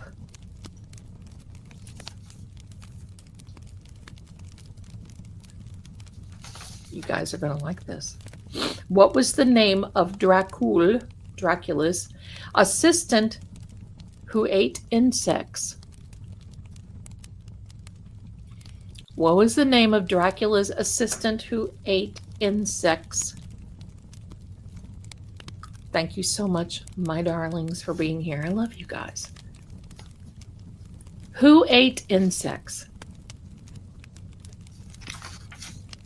There we go. There we go. I love it. It is Renfield. We have one more question. I know. Ooh, right? But I mean, let's think about it. This was 1931. Let's think of a gross thing to do. Oh, we can have him eat bugs. Okay, so here we are. Back to Frankie. We're almost done. Back to Frankie. Mary Shelley first published Frankenstein. There's another name for this. This is a two-part question. What else was it published as? And in what year? Oh boy, look out. Two-parter. Here we go. Yeah, Elizabeth, you need to go watch. This is your homework now. You need to go watch some scary movies. Two-part question. What year did Mary Shelley first publish Frankenstein? Why do I keep saying? Because I saw that movie. What was it? Yeah, with Gene Wilder. Frankenstein. There we go. There we go. There we go. Where Debbie got it. The modern Prometheus. And it was in 1818.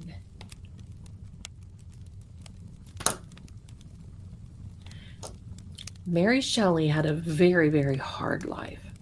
Extremely hard life. Bad. And she lost children. And you know, imagine being that time. Imagine being that time. And you write a book about somebody that does grave hopping. You know what I mean? Robbing, I guess. And you're just picking up spare parts. And then you put them all together. Young Frankenstein, right? That's, yeah. Frankenstein. Imagine. And sometimes I have to wonder about Stephen King. You know, I wonder about some of these, because sometimes I want to, this is going to sound weird to you. Sometimes I want to force myself to think in that, you know, how bad could I get? And then let's just get bad. I can't force myself to think that. I'm thinking, what if I could write a book? Because I know that I can write. I've written before. But I can't go that direction. I cannot go in that. Right? I kind of welcome that. I mean, I kind of like, how did that happen? My darlings, we are almost through all the questions. We only have 3 questions left. 3 questions left. The cookbook is coming out. I am working on a menu for Ichabod Crane.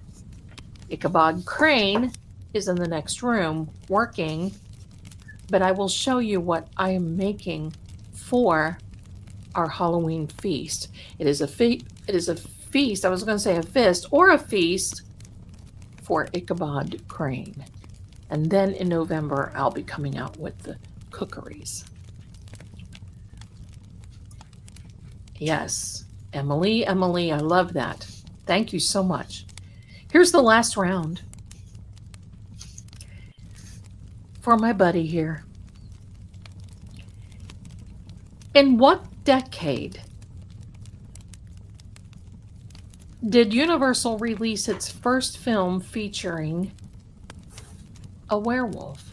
What decade was Universal Studios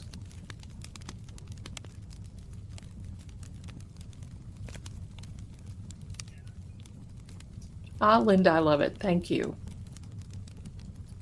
Ichabod Crane, yes. The Headless Horse. I love that. That was one of my favorites when I was growing up to read that. Oh, yes, yes, yes. You guys are getting it. What decade? What decade? We have two who have gotten it. Did Universal release the first film featuring a werewolf? It was in the 1930s. It came out before this, before him, bore Lon Chaney. Junior. Got to put the junior in there. Very good. These are fantastic. I love it. This is our buddy here. The last question for tonight. It is... Oh, I already said that. What year did Universal release its final classic era Dracula movie, The House of Dracula? What was the year that Universal released the last movie? And it was their final one because they started getting to the point where it's like, oh God, they got another Dracula, oh God, here we go.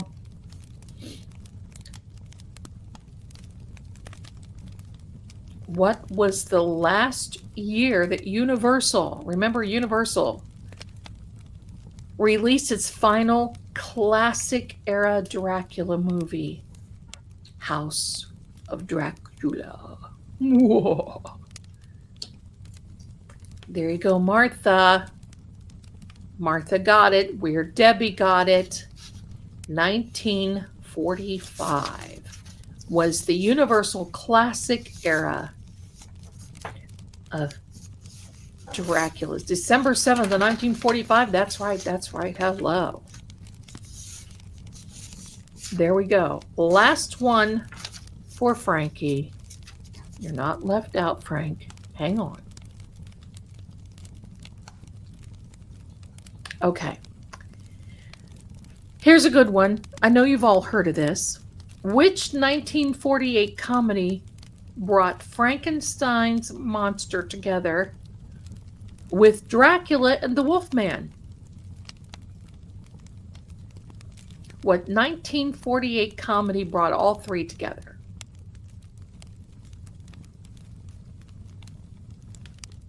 It's a comedy. Almost there. You almost got it. What was the name of the movie that brought all three together? Jackie got it. Abbott and Costello. Meet Mrs. Bouquet is right there. Meet Frankenstein of 1948. That, my friends, I should have had more questions. I didn't think that we would get through those. Abbott and Costello. I got to tell you this. I could not hardly hack Abbott and Costello. I couldn't do it. I just couldn't do it. So I never really watched any of those. I didn't really watch any of them. But I shouldn't I? We will continue to have we're going to continue to have some of these trivias, do some other things. We're going to do some now. Next Sunday, I believe, let me check the calendar. I'm sorry, not next Sunday, next Saturday, if I can pull it together, will be our Kelsey Fitzsimmons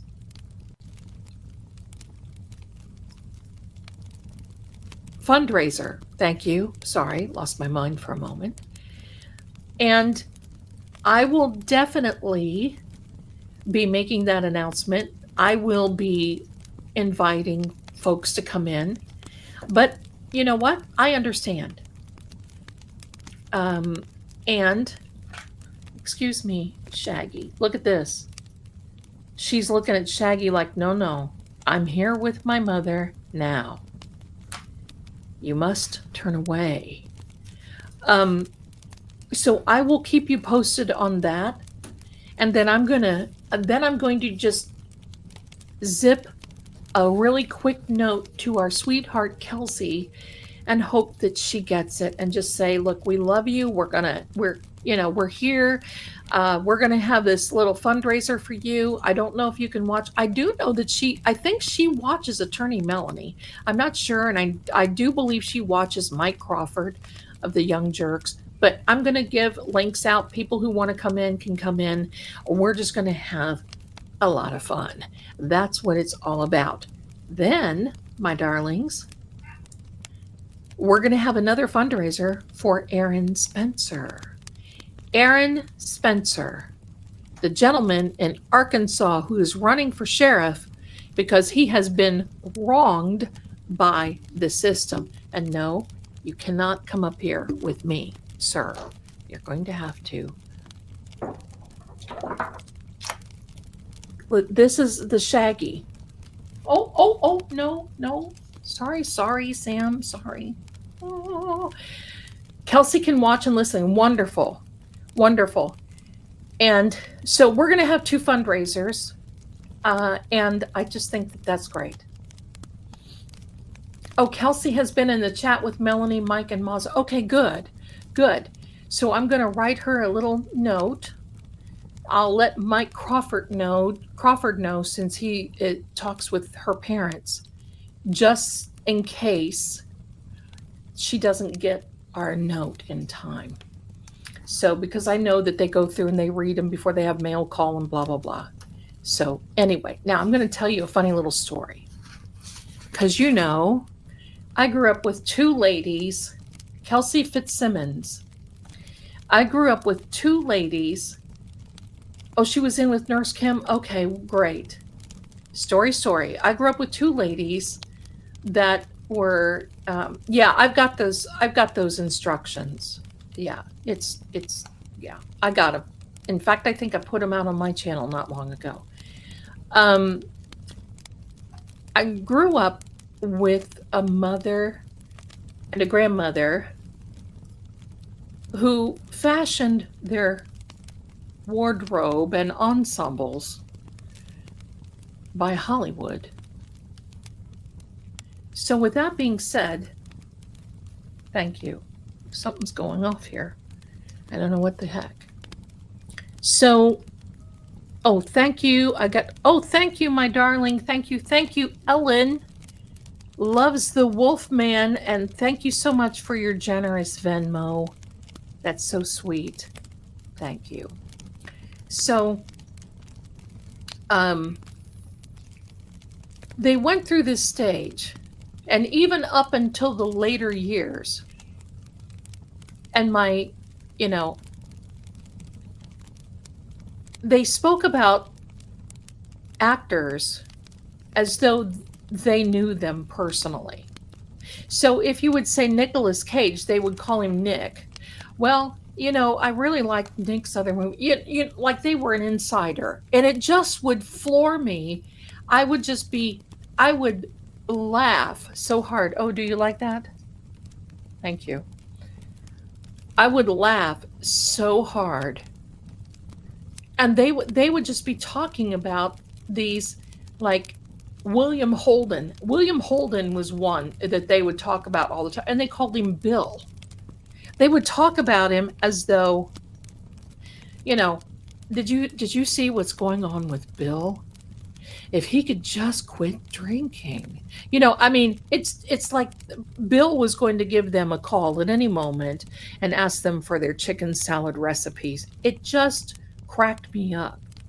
Now, my grandparents and my mom did not have money. But I'm going to tell you what, those 2 ladies were probably the most creative that I'd ever seen. And they both would sew. And they would go and they would get this fabric, pennies on the dollar, pennies on the dollar. And that's how I learned to sew, was because, and back in the day, I'm just going to tell you something. Back in the day, that's you were taught. I was in home ec. I was in 4-H, Future Farmers of America, yeah? And home ec. You prepared for life and knowing how to take care of a home. I don't even know if they still have that. But my son knows how to cook. My son can sew. I mean, he couldn't, on a pinch, but he knows how to take care of himself. He can sew buttons and he can hem something and whatever if he needs to. I don't know if people do that anymore. But I will tell you, they learned, and when my mother, that movie, Vertigo, with Jimmy Stewart and Grace Kelly came out, I'm telling you, that's one of my favorite. I have a favorite Alfred Hitchcock movie. There are two. My most favorite is one called Rope. And that wasn't very popular, like Rear Window. But when Rear Window came out, Kim Novak was very good. She was in The Man Who Knew Too Much. What? No, she wasn't. That was Doris Day was in The Man Who Knew Too Much. Kim Novak was in another one where they were trying to grift Jimmy Stewart. Anyway, when Rear Window came out was the year that my mother graduated from high school. From all I understand is that my mother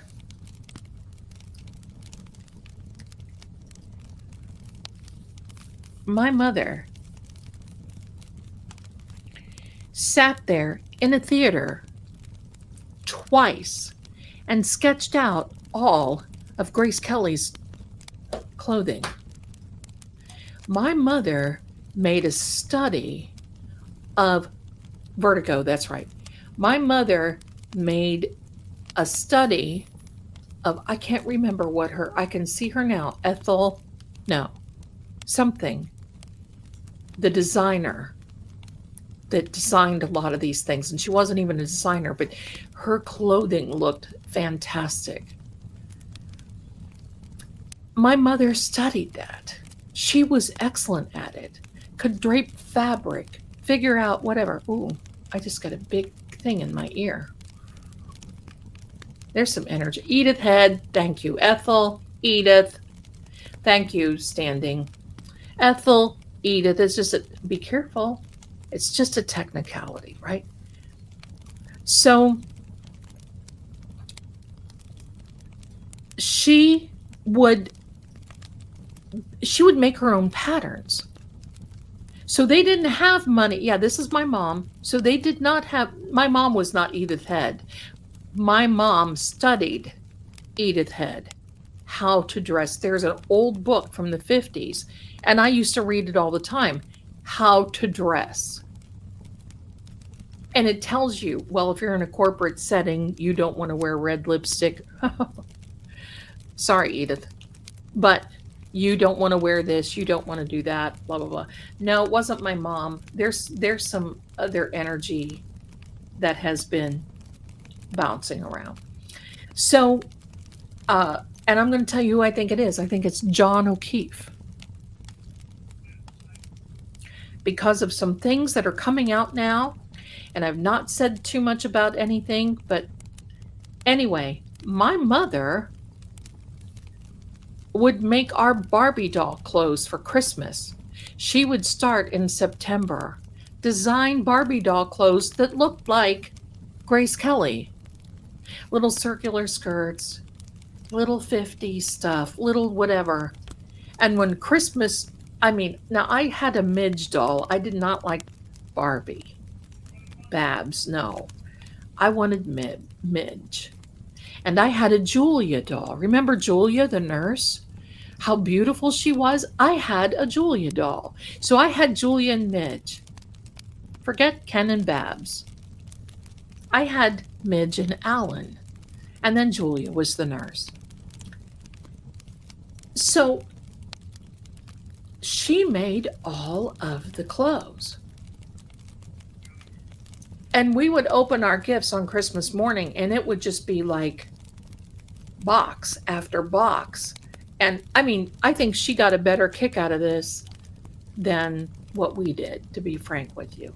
But it was cool. And you know what? I went and sold all my Barbie dolls and my Midge and everything at a garage sale, all the clothes for $12. Do you know how much those things would be worth today? Please, mama. So anyway, I want the Stevie Nicks Barbie doll too. Yeah, mom's Barbie doll clothes would be a lot. Yep. Yes, there is a Stevie Nicks Barbie doll. Stevie Nicks edition. Absolutely. Give me a second here. And then I had a Jane doll. Remember the Jane? The cowgirl with a horse? This name was Comanche. I was constantly in heaven. So there we are, my darlings.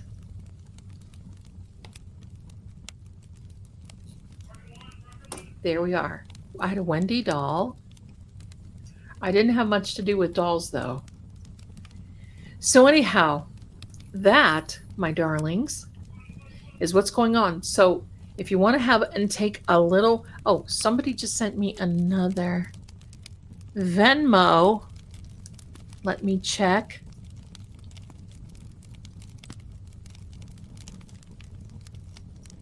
Does not want me to read it, but thank you so much because you're so kind and I understand. Thank you very much for your generosity. Okay.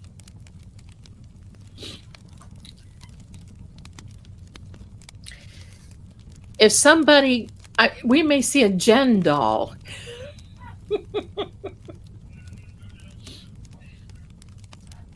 Oh my. Oh my. Cheers. Now, my darlings, Mrs. Marie, a True Oracle, and myself are going to be changing up the merchandise. We're going to be getting you all kinds of good things, and you're going to love it. I think we're going to be changing companies because the company that I'm with right now doesn't. That's a good one, KS Granny. The one right now doesn't have too many products that fit with what we want to do. So there we go. And that's it. So we're going to be revamping merch. So don't forget, tomorrow, 2 p.m., be here. Aloha. I'm reading your cards. It is free, but it does cost the price of a membership to become a member. So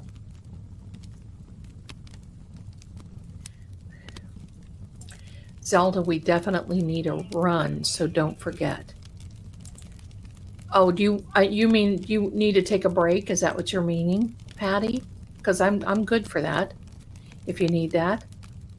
When am I coming to Massachusetts? I want to get moved first, and most likely after the holidays, because I feel like when you come in November and December, it feels like it's intrusive a little bit for me because this is really family time. It's really, oh, wait a minute here. Hold on. You need that picked up by the TV and what I was saying to the dogs. Oh, okay. So I'm going to wait until after the holidays, and if Miss Nan is still in the chat, I'll be working some things out with her.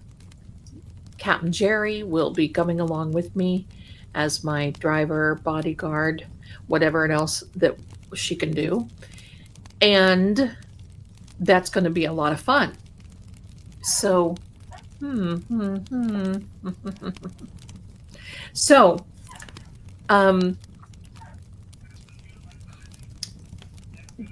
that's what I'm going to be doing, and I'm going to drive. I'm not flying because I don't want to put equipment that I have on a plane.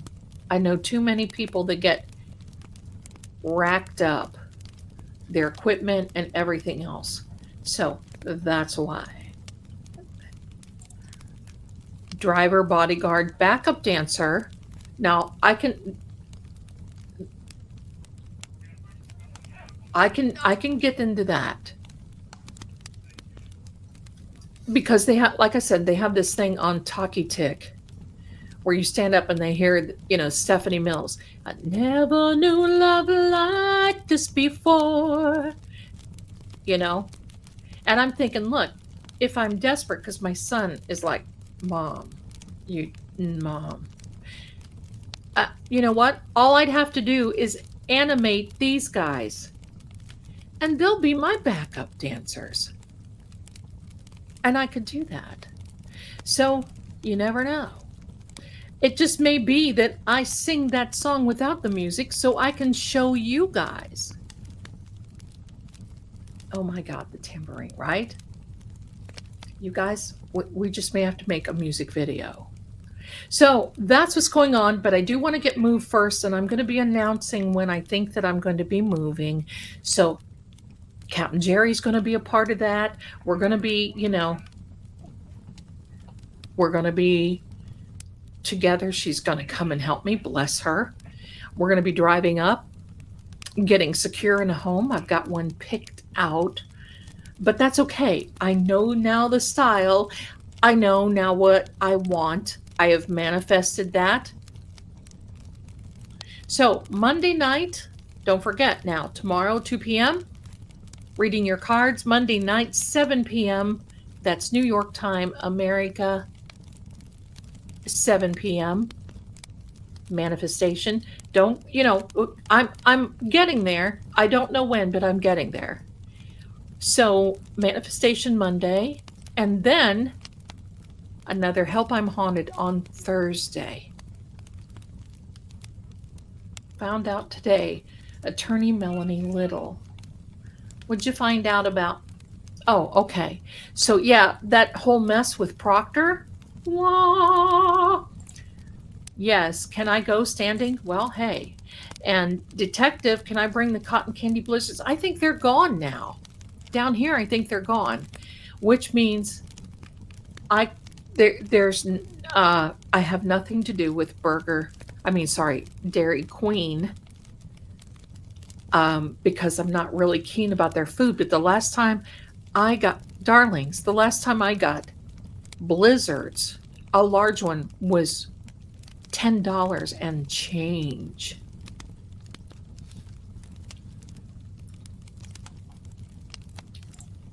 Which channel for the reading card? True Oracle, and you have to be a member over there. So True Oracle. She will be on with Sam Beningo. I don't know who that is. Why do I not know who that is? Peach Pie it is. Yes. I don't know who that is. In South Dakota, we have gotten the candy year. Oh! I actually love South Dakota. Okay. What do y'all say we have a little drawing? Let's have that. Okay, let's have a drawing. So here we go. Are you all ready? Are y'all ready for this drawing? Oh, okay, I got it. Samantha, got it.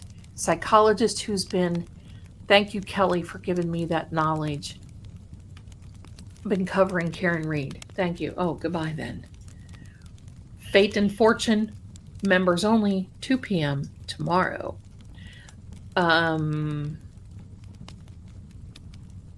Samantha is, I don't belong here. I don't know what that. Anyway, Sam's channel. Oh, Samantha is thorough. Okay, great. That's like $100 Australian, right? Well, almost 17 for the Blizzard drink. Thank you, Despise, my darling. We're going to have a drawing. We're not going yet. We're having a drawing. Get ready, everybody. Here we go. Here we go. Share the screen. We'd love to do that. Here we are. Get ready. Good luck, everyone. And thanks for hanging out with Zelda. Here is your word. Here's your word. Get ready. It is going now. Hashtag fun. Enter one time. Hashtag fun. I don't think there's going to be a confession yet. I think they're all going to sit back for Proctor. I think they're all going to be sitting back, but I don't have a card for defecating in biblical proportion. That is exactly what they're doing, because here's what's happening. When you want the energy of costing someone big money for legal fees, guess what you're going to get in return? Yes. Do I feel that this is going to spawn something? Eventually, yes. But not right away. They're all going to sit back and be looking at the other one. I'm going to tell you, there are 2 people that are throwaways, Proctor and Higgy Baby. If anything comes down, the fingers, Proctor is he's already in big trouble. Higgy Baby will probably take the fall.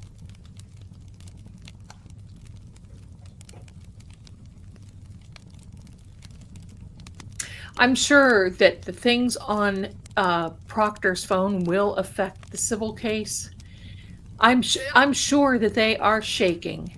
I would be. I would be thinking, oh my. Because at this point, how much more can you lawyer up? They're going to have cases all over the place.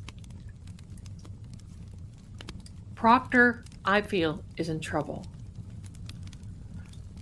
Lady Zelda's a safe place. No trolls allowed. Like and subscribe. Thank you, Be a Truth. I love that. Thank you. Everyone, let's go.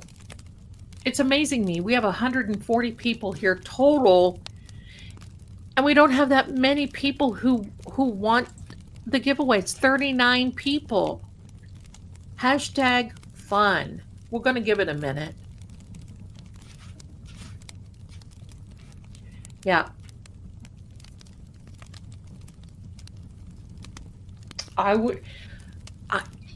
think but the one thing about Proctor's wife, I will tell you this. The one thing about Proctor's wife is that she's brainwashed. She thinks Proctor is the best thing since sliced bread. I feel bad for the little kids because he's out. Aunt BB2 says, just imagine all the people that were text from his personal cell. I bet you Meatball is included. I will stake a few card decks on that one. Meatball is included. Jen is included. Brian Albert is included. And I'm going to say this. Remember how he said that he did not know Brian Albert and all them, and he lied on the stand? You're going to hear about communication between Brian Albert and them. 12 years of text. it's probably going to take them until the end of the year. But we're going to start getting a little bit of ideas. I do not believe, has there been a gag order on any of that or an NDA on any of that? Because I think some of these things are going to start leaking. Text, emails, you can't, there's going to be photos, there's going to be all kinds of things. And it's not only, but primarily, you're going to see a big concentration on 34 Fairview. It now is about coming out. There are other cases, and I saw in the cards, there's about one of them, I believe, is a woman who is missing. I do not believe it is Aunt Walsh. How many cases are involved?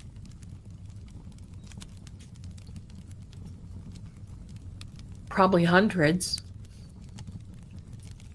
Probably hundreds.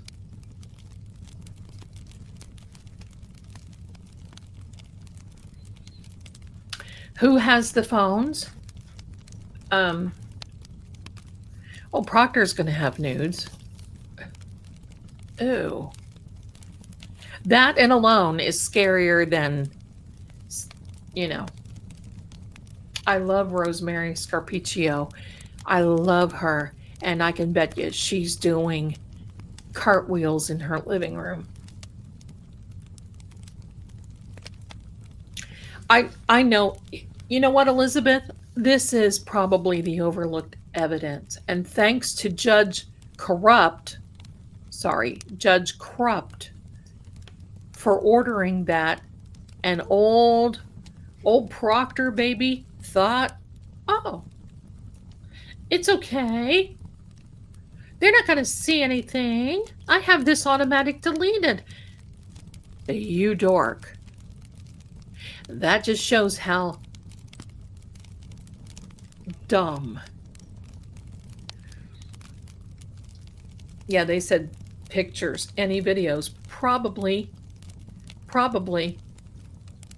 And you're going to see a lot from Jen during that time, and probably Jen's family. You're going to be, this is why I am flabbergasted.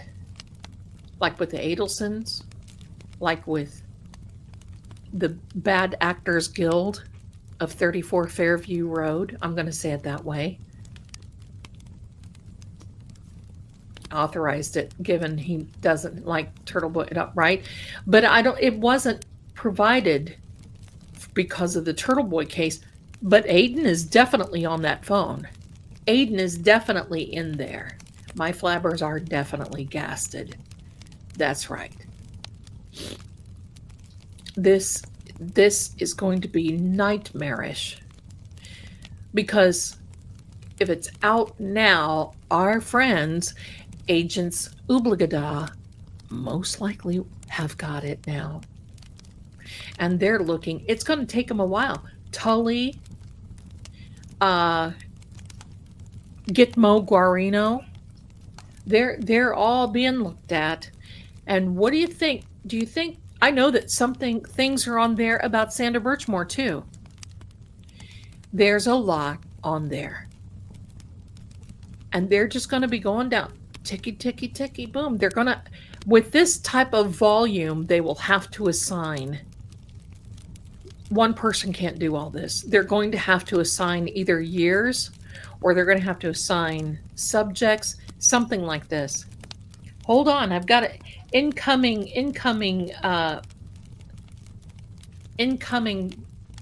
thing. Hold on, ready? Here we go.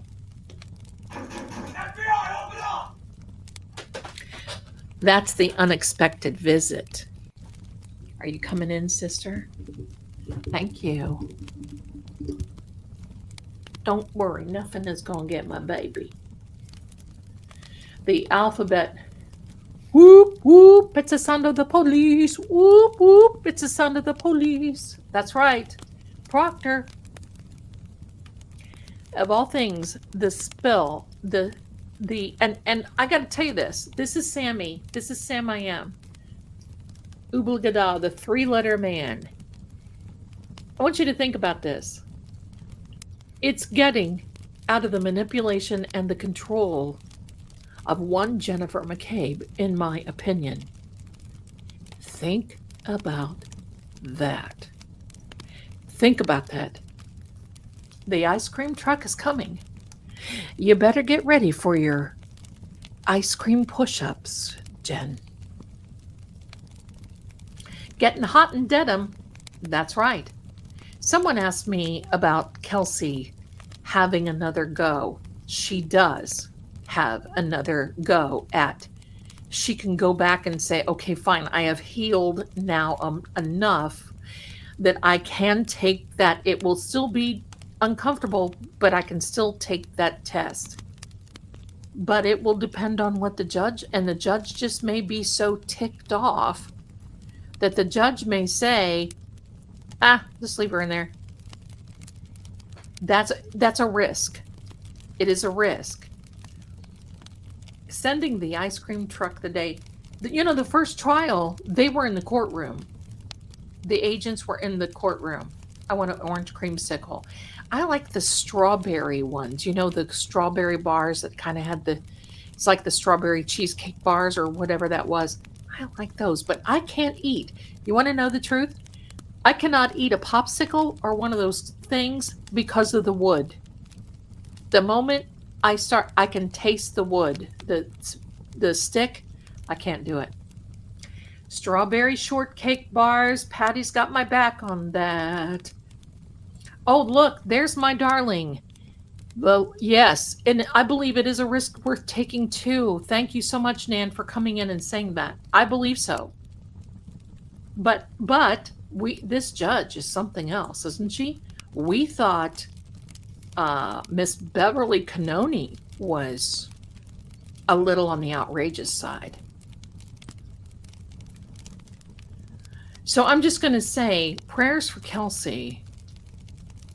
And, I think hey, try it.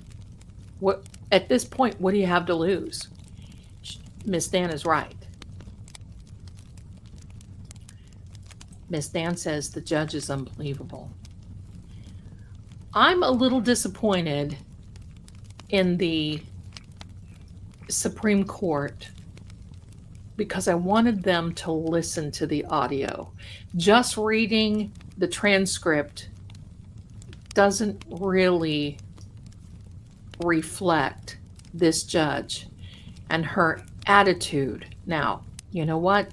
People have attitudes. But I'm wondering if they would have heard this, would it have been different if they heard that she was so disgusting? Pardon me, I can say that. In my opinion, I believe that she was very disgusting, extremely disgusting. So yeah, she has something else. She has something else for sure. And Miss Nan, if you do want to come on and talk without your camera, you can do that too, my darling. You know that. I think you're right, Green-Eyed Southern Girl. Context is directly correct. Okay, last call, my darlings. Last call.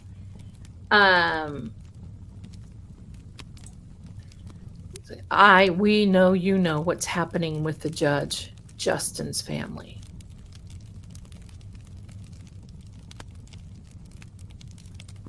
I'm drawing a blank, Sherry. I'm drawing a blank. Gotcha, my darling. Thank you so much. Don't mean to put you on the spot. You're just always welcome.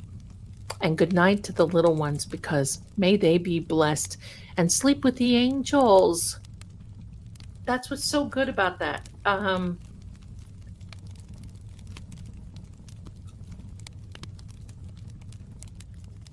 The Supreme Court. Okay, let's have a drawing. Let's have a drawing, and we might talk about this. It's a big club and you ain't in it. That's it. Well, can I say this? Okay, my darling, I will. I just don't want to overwhelm you or pressure you because it's not meant in that light. So I just want you to know you've got a home here. So thank you so much. Um,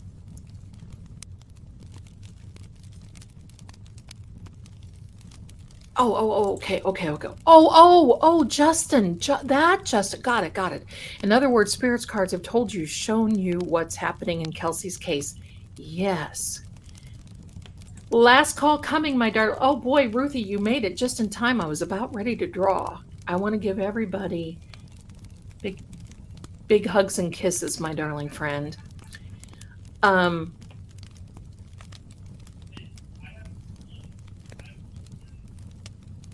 Justin, I'm going to tell you what my thoughts are. Aside from his mother, I believe, no, you're fine, Sherry. I believe that there is another female behind this. I have seen men like Justin before. Am I allowed to say it? Yes, it's my opinion. Weak. And has anybody looked on Tinder?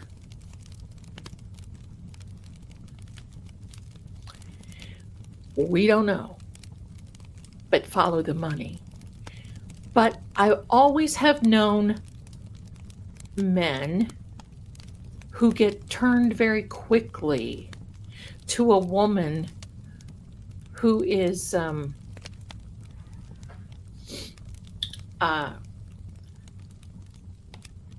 turned very quickly to a, what do I want to say? Another female presence. And I feel that there's someone from his past that he's taken up from again, or something in that again. And I know this. I've been reading for 50 years. I know the type, and he falls right into that. And that is, oh, well, look what a horrible person that Kelsey is. Look what a horrible mother. If I were with you, I'd be there with you. Listen, listen. First of all, let's have a drawing, and I'm going to tell you what I think. I think he's weak and can be manipulated between his mother and probably some new little hottie. That's my opinion, and I'm sticking to it. All right, let's have a drawing, my darlings, because you need it. Here we are. Drawing. Look at this. Oh, I'm so excited. Zenjen! My darling! Zenjen, my darling, look at you. Email me, honey. You've got my email. Yeah, New Squeeze is it. You got my email. Email me, my darling. Whoop, congratulations to you, Zenjen. And look at that little butterscotch baby sitting there in the profile. Congratulations. Woot, woot, you are the winner of the Beacon TV gift card for all your paranormal needs. I'm not kidding. And listen, Fridays they come out with a new one. There's a new one out. I haven't watched it yet. Last week they were in Savannah, Georgia. If you want to know all about disembodied voices without EVPs,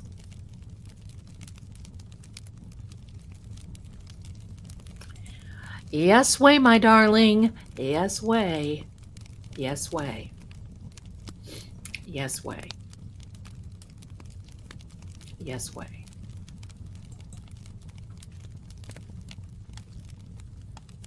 You're quite welcome.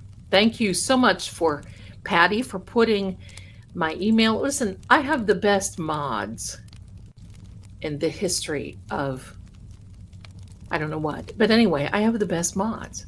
Thank you so much. Thank you. This is wonderful. Thank you.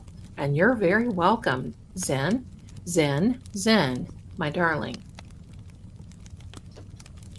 I heard a disembodied voice the other day here in this condo, which is extremely haunted, which I may tell you about this condo this coming Thursday. So uh, don't forget to be here. There you go, my darlings. Way to go. Stop sharing that. You're quite welcome. You deserve it. Just email me, honey, so I can give you a specific code so you can.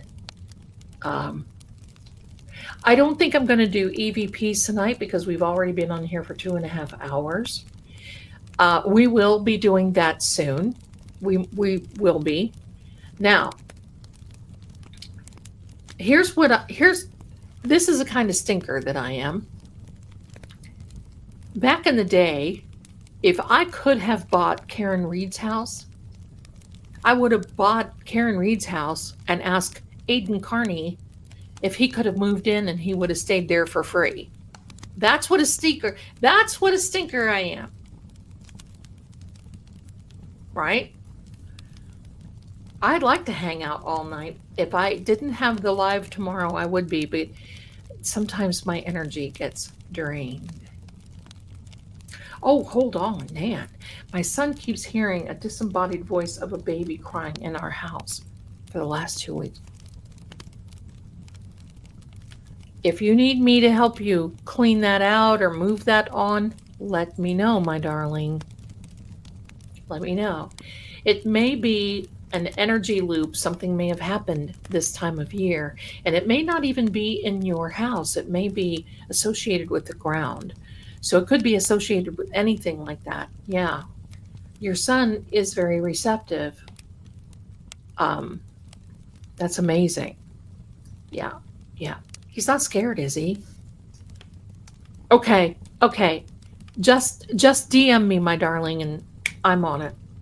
Just DM me. Why don't we just do a house cleansing for you? Just do a house cleansing. Because you don't want to take whatever. You don't want to take, and I'm going to be doing this for myself. I have some haunted artifacts. I'm not taking them. Some of them I will. But others I will not take with them. And my darling, if you're moving to the big mass, okay, sweetheart. Don't be scared. It's good. It's good. I don't think it's anything negative. If you want, I'm not going to move this energy that I have here into a new place.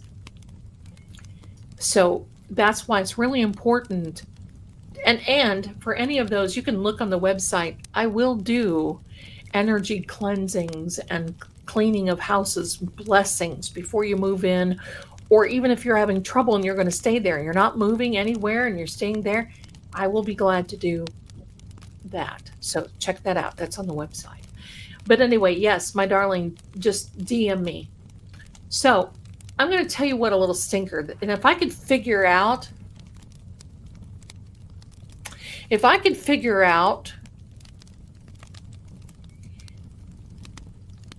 because this Justin dude wants whatever equity profit. Now, I'm not one to take money out of a child's, whatever. But I think that he makes enough money that he can take care of that child.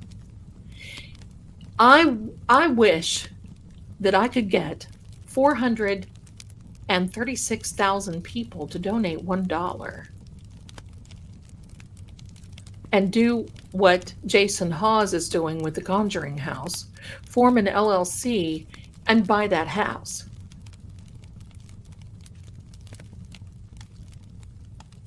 And then somehow be able to give it back to Kelsey so she can live there. And keep whatever equity. I don't know if that can be done. I wonder if my cleaning lady can cleanse my house. I don't know. I wonder if she brought something in. Do you know? That might be worth asking her. If any family event or anything happened that time of year or whatever.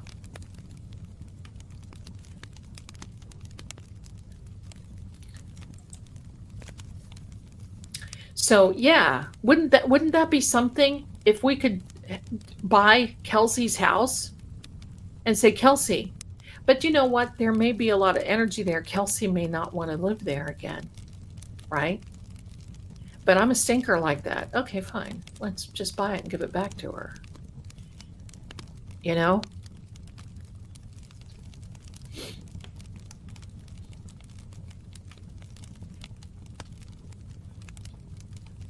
Oh yeah, some artifacts are not haunted. Yeah, definitely.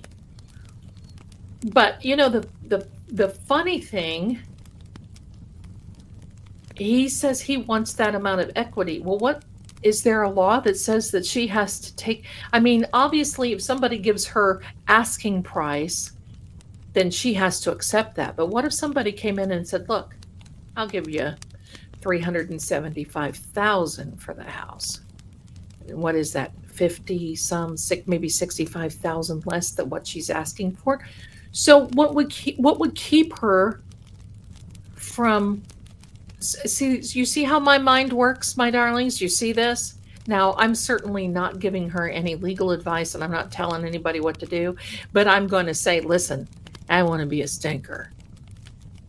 I wish if I weren't, listen, my darlings, two things. Well, I don't think she can do a short sale. I could be wrong because she's not in foreclosure. But she could certainly, I mean, I think that if she got an offer, but the problem is it depends on if Justin wins, if he is allowed to do what it is that he wants by taking her equity, or if it's denied, because obviously the poor lady is going to need legal fees.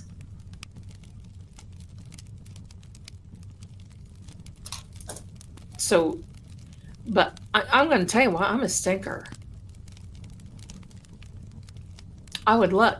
If I were, there's two things coming up, my darlings. I think it would depend on what the court says. If they agree with this, Justin, then she's going to have, even if she takes less than asking, she may have to still come up with that additional money. I don't know how it works. But my house only had one answer, me. So Nan was the only one in the house. So, okay. We'll figure out what it is, who it is. We'll ask them gently to move along. So, two things that I wish I could have done. And by the way, my buddy, Sean Austin, who is the paranormal investigator, who is on Netflix, Discovery, TLC. He's got wonderful, and he's got a website if you want to look him up. He's fantastic. When I get to Tennessee, we're going to be investigating some things. Not right now. We're all too busy. But he called me the other day and said, guess what? They want $10 million for the Amityville horror house. Horror, Horror. I said, oh, they think they have Taj Mahal. You see what happens when you get people, that's just plain unadulterated greed. They paid about 800. No, they didn't. They paid close to 650 for it. Yeah,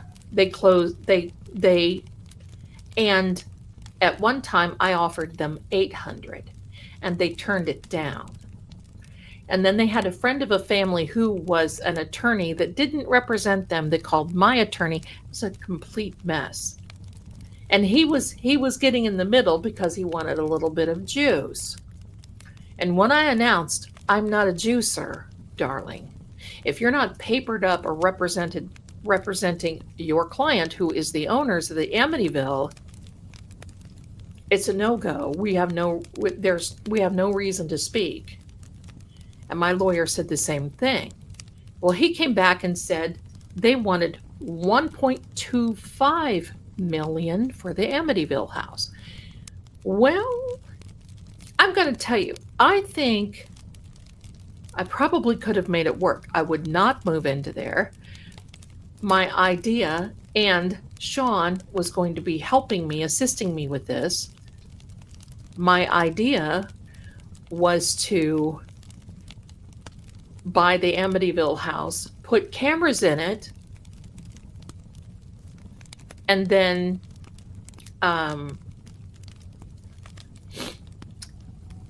we could privately, because it's in a private area and the mayor doesn't want it to be zoned. So, but I could privately lease it out or have groups. What I would want to do is have some type of paranormal research and have those cameras going 24/7. And if you wanted to buy a subscription, you could certainly do that and view the cameras. That was what I was going to do. And Sean was going to help me with that. Not 10 million.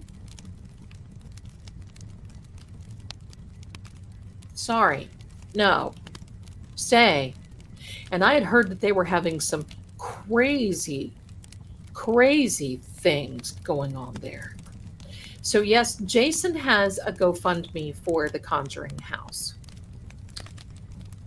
He wants it to be a community project. I think that's very admirable of him.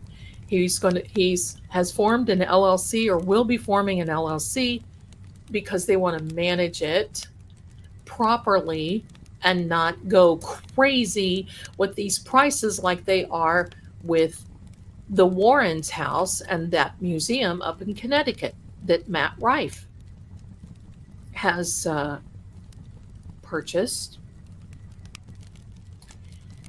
And they want thousands of dollars a night. Now, here's another thing that is going on. Sean actually told me that the Poltergeist house in California, well, that's very active, and it has been and it will be. But I don't feel that, okay, I will answer that in a minute, Jess. But the activity is very big there. That is, and they rent that out at $800 a night. Now, if you've got a group of 8 people who want to go in and, hey, that's a bargain, because Ghost Hunters USA, that's like 140. My son and I paid 140, almost $150 a piece to go investigate the South Pittsburgh hospital that was in Tennessee. So I don't know. The activity was there before they started to film, and they did it anyway. Now, the other thing, the house that was Chris, oh, why can't I think it, Shannon, Chris and Shannon, Chris, who unalived his family for that chick. And by the way, I do believe that the girlfriend was involved.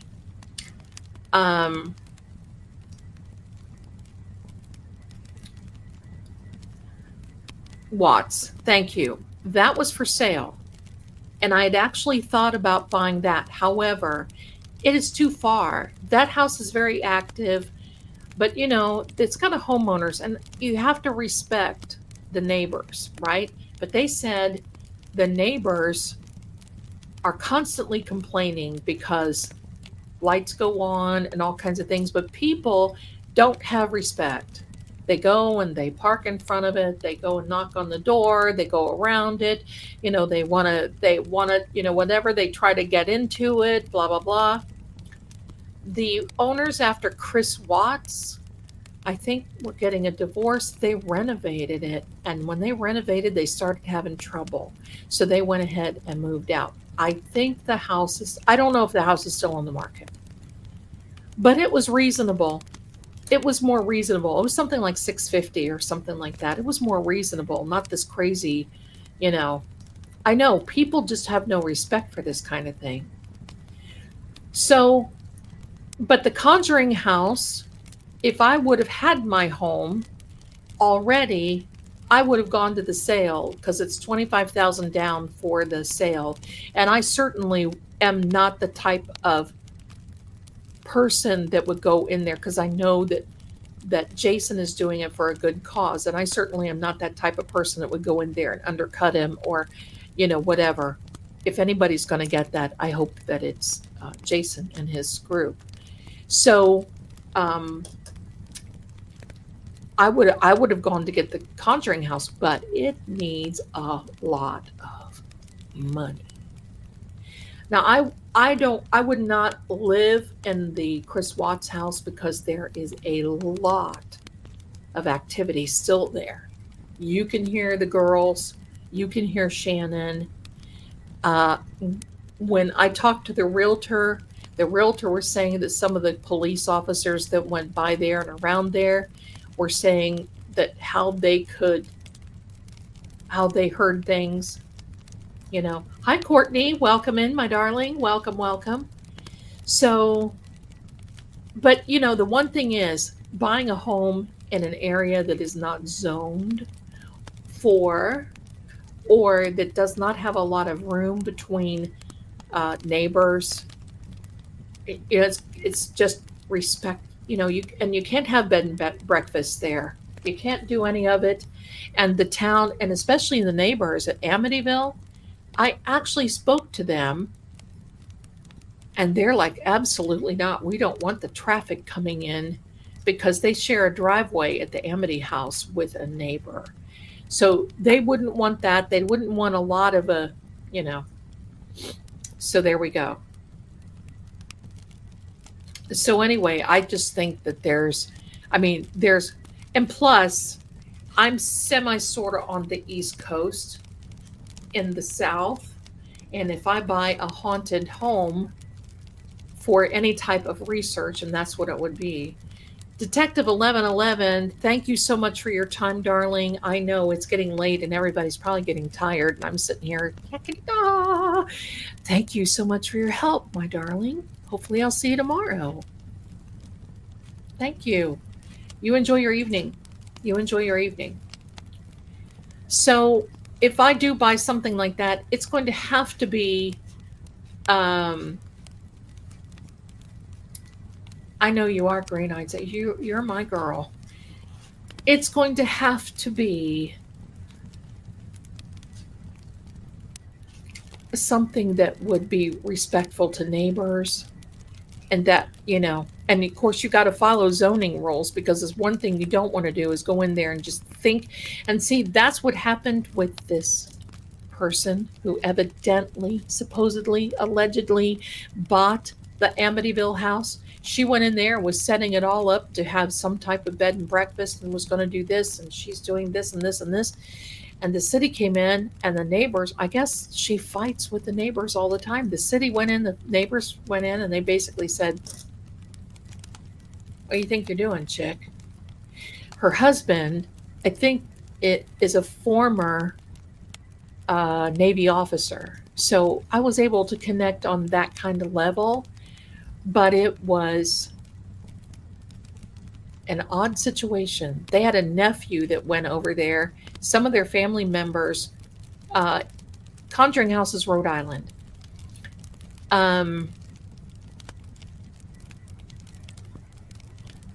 Thank you for answering that, Nan. It would be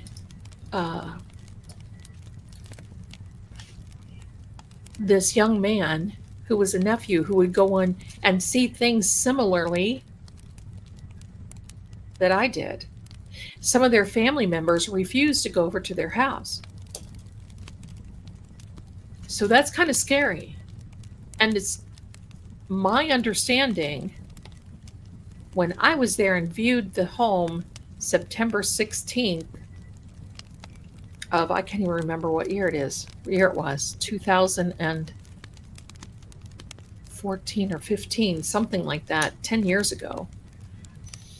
When I was there were still stains upstairs that they could not get removed and they did not change the wallpaper. And when they tried to change the carpet and the wallpaper, the stains were still there. They kept some of the furniture and only changed out some of the mattresses. Now that part I couldn't hack. I couldn't live there and do that. I couldn't live there and do that. So anyway.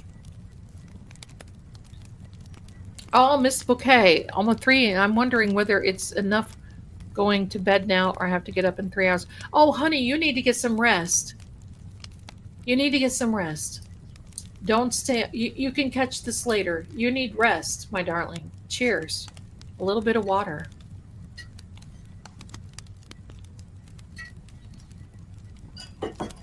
I like Rhode Island too. But when I come up and around that area, see, I want to get settled in the Great Volunteer State first, because that's where I'm going to go. And then Captain Jerry will be trucking on up. And I'm not going to fly. We're going to drive. And we're going to make the rounds. And we'll probably just pick up our dear friend, Attorney Nan, and say, come on, you're tagging along as much as you can.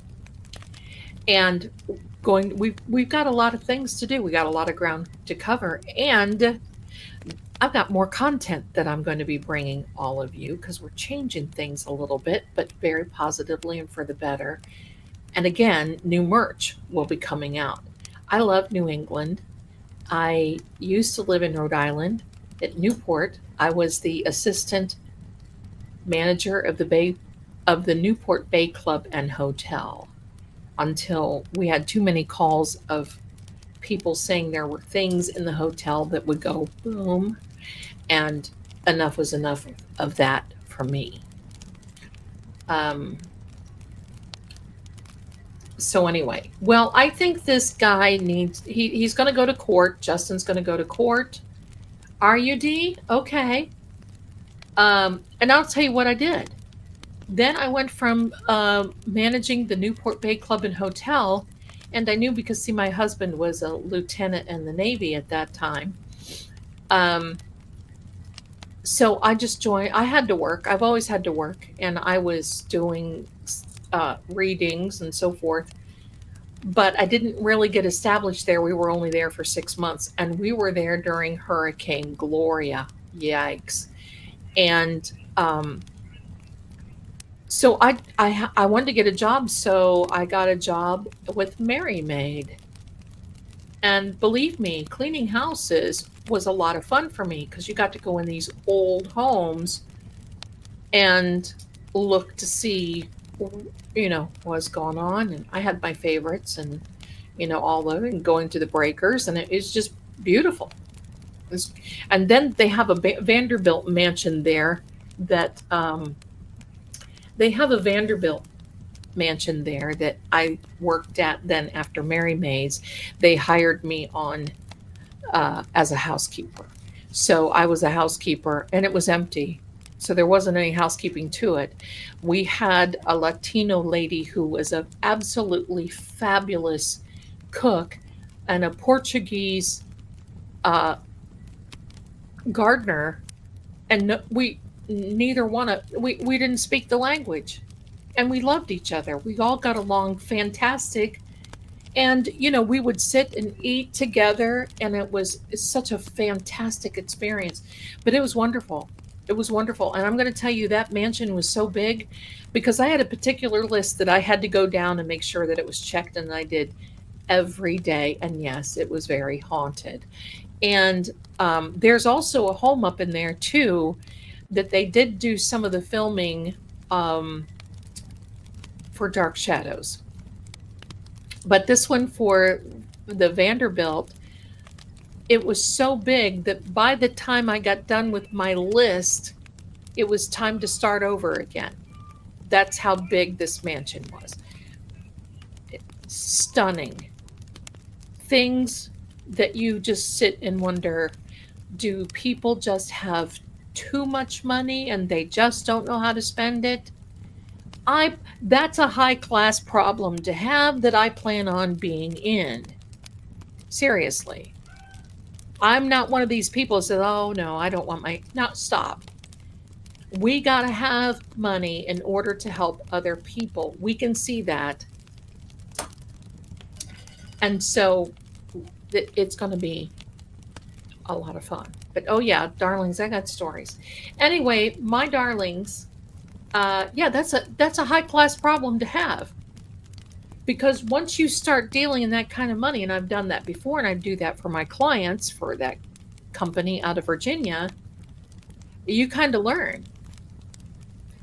And so there you go. There you go. My darlings. Anyway, I think it's time we say goodnight. We've been on here for 3 hours. I will see you. I got to get a little rest for tomorrow at 2 p.m. Don't forget to be here. Be here. I'm reading your cards. It is members only. And thank you for becoming. Oh, we've got to do our started things. Oh, what Zelda, bad girl. Stop. Remember what you're doing. Because my members only, it just helps keep the channels going, right? And I don't get on here in charge and say, oh, just give me, I'll read for you if you give me a $20 donation. Now, obviously, I'm going to read one question. If you want something more, you can order a reading. But sometimes all you need is just a little something, right? That's all you need. All right, let's go through the chats and the messages and all that stuff before I start messing with these bangs. GW became a YouTube member. Thank you and welcome to you. Lorinda Charles, welcome. Welcome, welcome. Bunny, look at you, darling. You're so gorgeous. Welcome and thank you so much. Texas Stardust is here as a member. Thank you.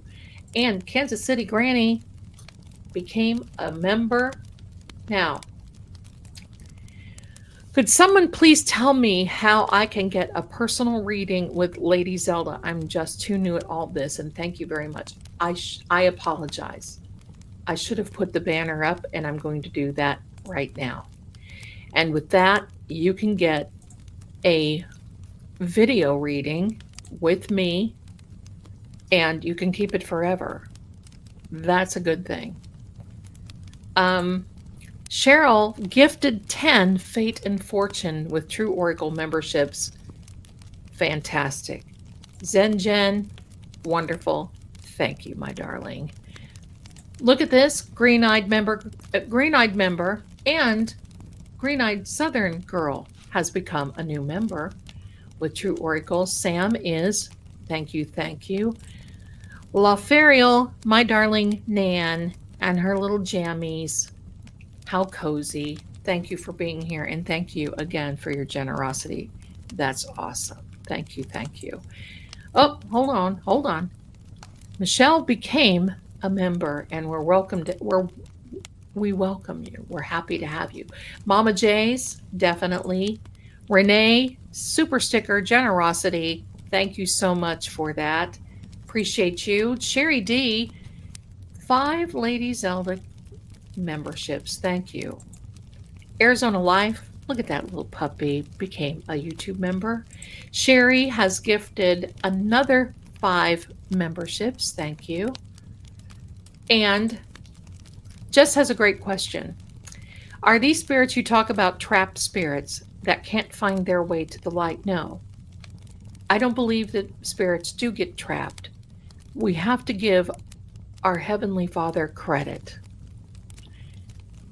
Let's give him credit. He doesn't allow his spirits, his what belongs to him. The word says that the moment that the silver cord breaks, they're out of here and they're with the Creator. So why do we have spirits? My theory, because I'm a researcher, is it not technically a spirit, but it is an energy that continues to loop. That's what it is here. And what causes that energy? It's a disturbance. I mean, I've never met an energy that is like, oh, I'm here in your kitchen, I'm haunting you, but I'm just baking chocolate chip cookies because it always comes with a disturbance. An unaliving can even be an accident. That's usually why that happens. You can send energy on. You can move it. That energy will loop. And if you've got paranormal investigators, sometimes that one day they're working on an auto parts store and the next day they're an investigator and they've not really been educated, sometimes accidentally people will open a portal or they'll open a traffic way, a frequency, and it's really the same as dialing in on a radio. So I hope that helps and answers your question. Kelly from Texas is a new member, my darling. Thank you so much, Kelly. Very kind. Thank you. Thank you. All right, let me see what else we've got cooking here. I wish I could gift some of you memberships. I know that some of the channels can, and I don't. For some reason, I guess I'm not there yet. I'm getting there. I guess I'm not there yet. So, and filet, I hope that's the right word or the right pronunciation. Filet shell. Beautiful, whatever it is. Thank you so much for being here. Love having you. And Jess, you're my pleasure always.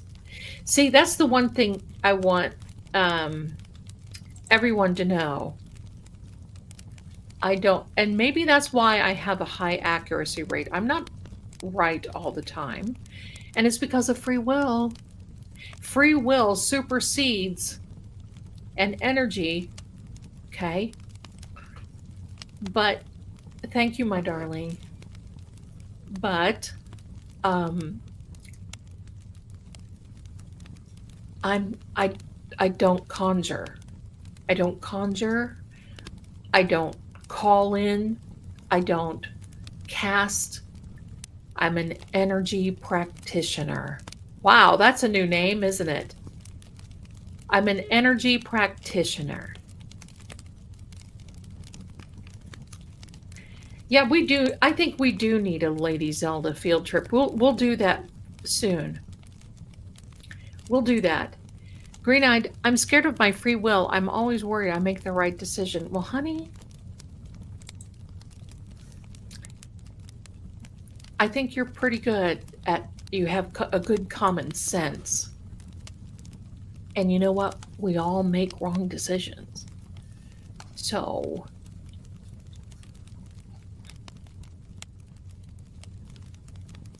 oh, that's nice. Kelly, you did tell us that you're friends with Dave Tango. I used to love Ghost Hunters when they had Tango and Dave and Steve, and they would have the little bantering back and forth. That is so fun. I love that. I love that.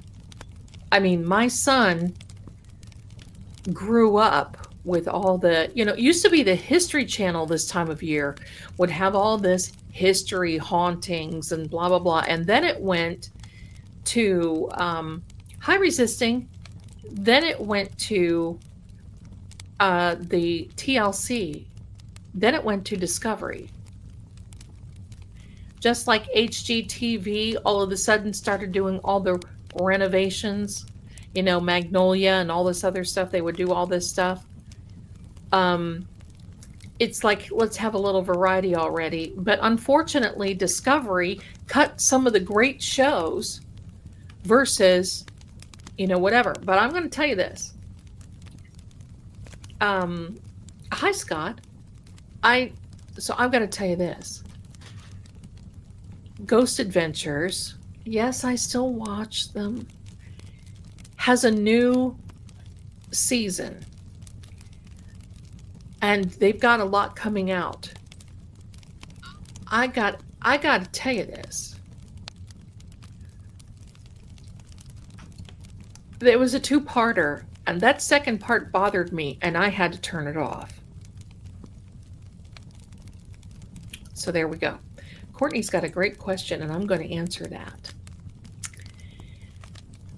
When I was in 7th grade, here's a grandpa story again. And Mary, I'm going to come back to you because I do want to answer that. When I was in 7th grade, my grandparents were big. They would go out to Wyoming and they would just go all types of different places, and they would hunt and fish. And, I always said I wanted get a letter from an American Indian, and I had someone that I was pen paling with. Hello, that was the days. And then I had I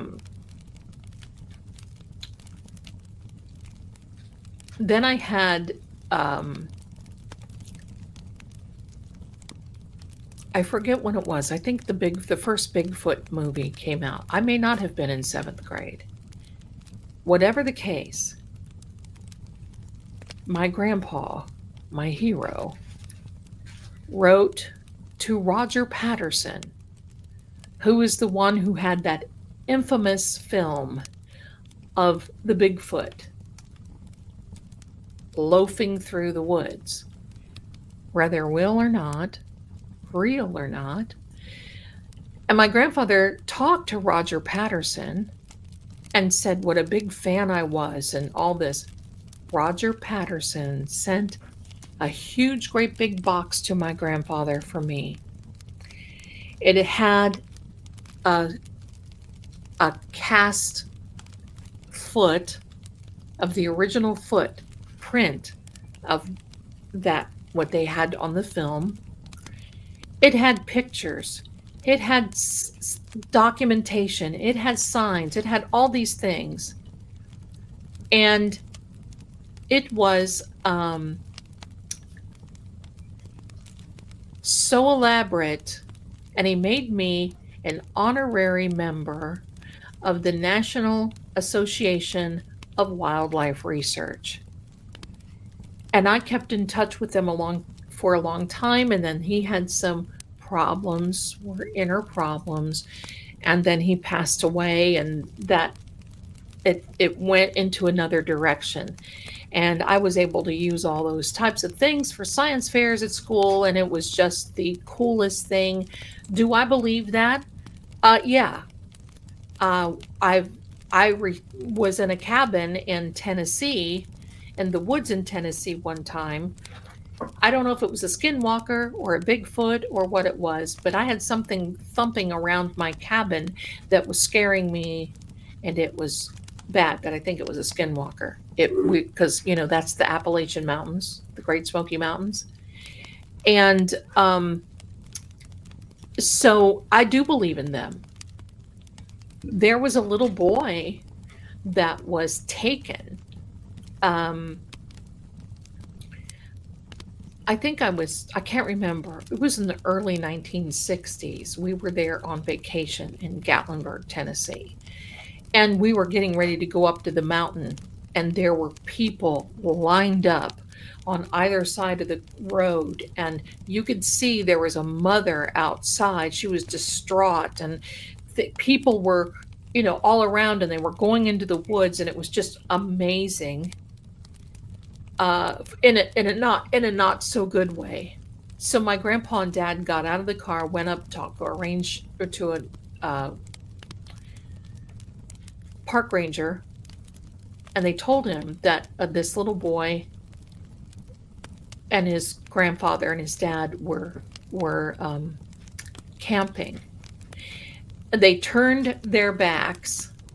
When the father went to this stream that they were that they were camping by, and they heard this big yell, and they turned around and they saw something carrying this little boy through the woods. And when they came back, they were careful about how they told this because of my sister and I. But, I could read through the lines, and my mother cried the whole, because that little boy was the same age as me. And they cried. And we were going to be going from Gatlinburg, Tennessee over to Cherokee, North Carolina. And we just didn't feel like it. We turned around and we went back into Gatlinburg, and they did some things to try to get our minds off of it. But that was a very hard time, and I felt so bad for my mom. My mom was very empathic and like a new soul. But they said that they park ranger told my grandpa and dad there were things in the Great Smoky Mountains that you would never even think were there. They had sightings of Bigfoot constantly, skinwalkers, and there's in the Appalachian Mountain, there's a little thing with some witches, practitioners. So there's all kinds of little things, and I'm not a big fan of just getting out of your car, especially in the Great Smoky Mountains. I'm not a big fan of that, and just heading down a trail. Because just like many parts of Tennessee, there are drop-offs, there are caverns, there are all kinds of weird things that you can drop into, go into, and you never would even know where you went. So I guess that's the long answer of yes, my darling, I do, Courtney. I do. There's a lot of things that I do believe in because I've had experience. Yes, and listen, I know the gig with Zach, okay? I kind of know that. Zach has been in this for a long time. And yes, Zach gets possessed just about every episode. But I want you to know this. It's not Zach that makes Aaron do all these things. It's Discovery Plus. A lot of that is scripted. A lot of it isn't, but a lot of it is. And Aaron has agreed to that. Let's face it. People like Aaron. My son, Aaron, he's the one that makes a show. That's why they've been on for 29 or 30 seasons. And so that's not, if they had, and quite frankly, I'm going to tell you something. I think I told you this a few weeks ago. I had been offered a show and I turned it down. First of all, I want to have creative control. I don't want somebody coming in and telling me what to do, how to do it, how to gain viewers, how to do this and how to do that, where they basically own me and my content. And just like here, when I have to grift because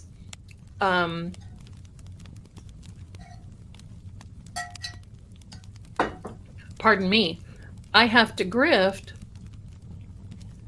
because YouTube does take 30%. But how does YouTube keep they've got costs. It's a cost of doing business.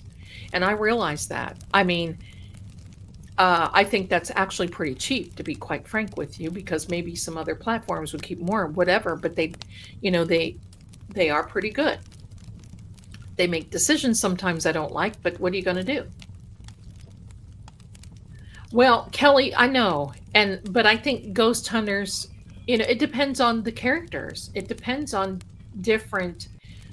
It just depends on the people. So that's the reality. I don't think Zach is a bad guy. I think he is very intuitive, almost to a fault, very intelligent, but he's got some common sense. And I can tell you this right now, if he bought, I don't think he had any desire to buy the Warren house. But if he did buy that, he certainly would not be charging $1,200 to $3,000 per night like they're being charged right there. So you know, there we go. What my thoughts on the old Dead Files show? It really stinks that show. Yeah, I liked the Dead Files. Then they got Cindy Kaza on there, and I thought she brought a lot to the table. But that was another thing too, with the Holzer Files, because Cindy Kaza was Dave Schrader, and Cindy Kaza and Shane Pittman, and that's why, like, these people are great, and Shane is just the kindest person, and he's real. And so if you like the Holzer Files on Discovery Plus and the Travel Channel, you're going to love Beacon TV, because they're recreating that, and it's called Paranormal Mysteries. And it's probably the closest to authentic paranormal. But here's the thing. Sometimes you can go into a place and nothing happens. You can sit there for hours and hours. Ghost Adventures takes hours and hours of footage. And it's not like they're just there for a night. They condense it so it all goes into a night. But sometimes hours and hours, and you don't get anything. You don't know anything. You don't get anything. But I'm going to be having my own show. I'm going to have it on YouTube. I don't know if I'm going to, well, I'll have to have it on this channel because I don't want to start a new one. But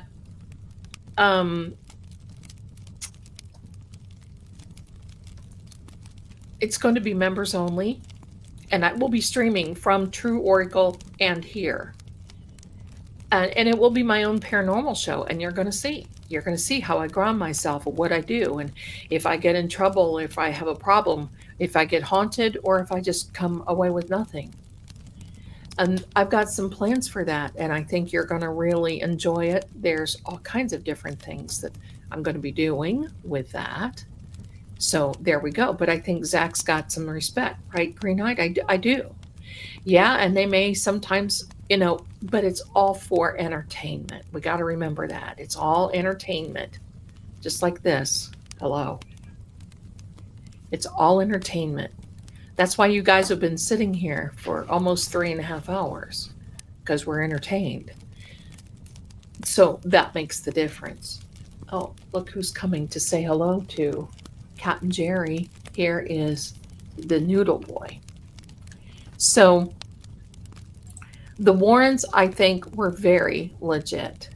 Lorraine Warren met my grandmother at the Cleveland Castle in Cleveland, Ohio. So I think they were legit. They had problems, but you know what? Their problems were their problems. It did not affect what it was that they were doing. And the first team that went into the Amityville Horror House. So Lorraine Warren said there was so much evil there that it was hard for her to sit. And when I went into that house, look out. I'll tell that story again sometime if y'all want me to. If y'all want me to, I'll be glad to tell it. The Dead Files, I think, was very good. Shane is very awesome. Shane is very awesome. And the one thing about Sean Austin, he has a YouTube channel. If you go find him, say, hey, Zelda sent me. That was the one thing that he didn't like about shows. Because the one Netflix show that he's on, you can go see it. It's called 28 Days Haunted. He said they scripted and they made them do that. By the time they paid them, and they deducted out of it. So by the time they were there for 30 days, and by the time they paid them and then did all these deductions, they walked away with doing little, it was very little money, and left a very bad taste in their mouth. So that was very unfortunate.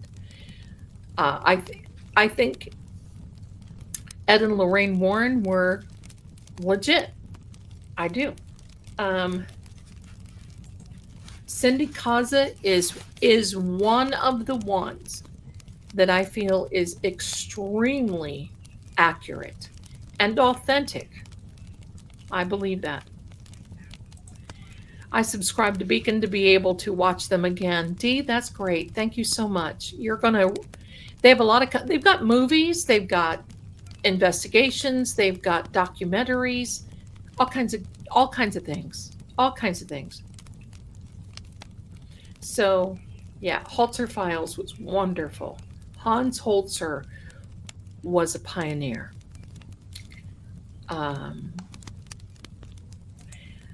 Lady Zelda, will you ever take a follower? That would be cool. I plan on maybe sort of kind of doing that, and I plan on having guests come with me.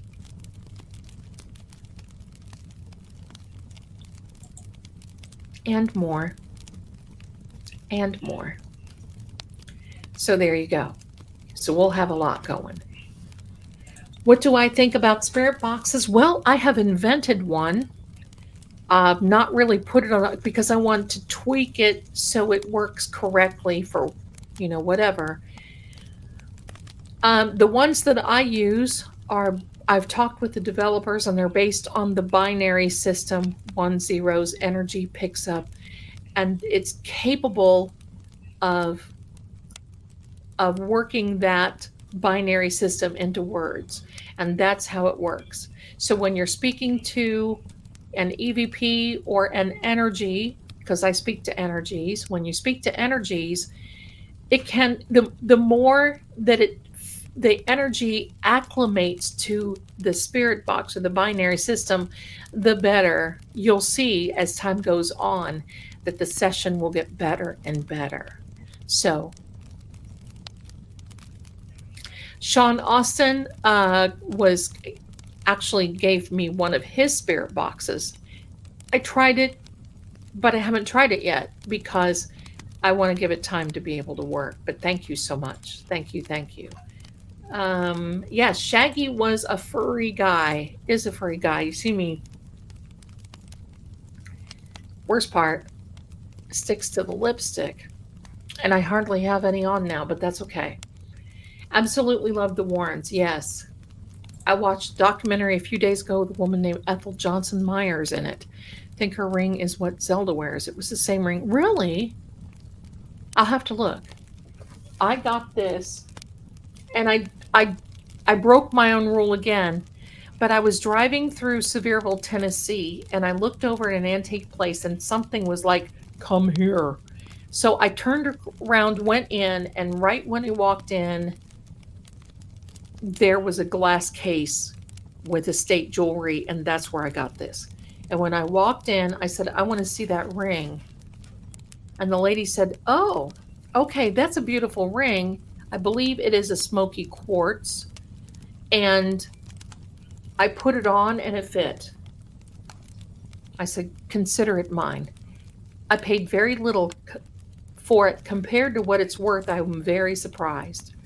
On BB2, gifted 10. Ah, thank you. For entertainment purposes only, absolutely. Green-eyed, I think that's such a beautiful thought. It is an amazing group of people. It's probably why I'm here so long. I love talking to you. Yes, I was there in Amityville. I was in the Amityville house. I wanted to buy it when it was for sale before these people came in. That was not a nice story, and it's I don't want to give a bad reflection on anybody. But yes, I went in. I had a horrible experience. Horrible experience. Does anyone else get emotionally drained from negative? You want to know the truth, darling? I kind of get drained from all energy.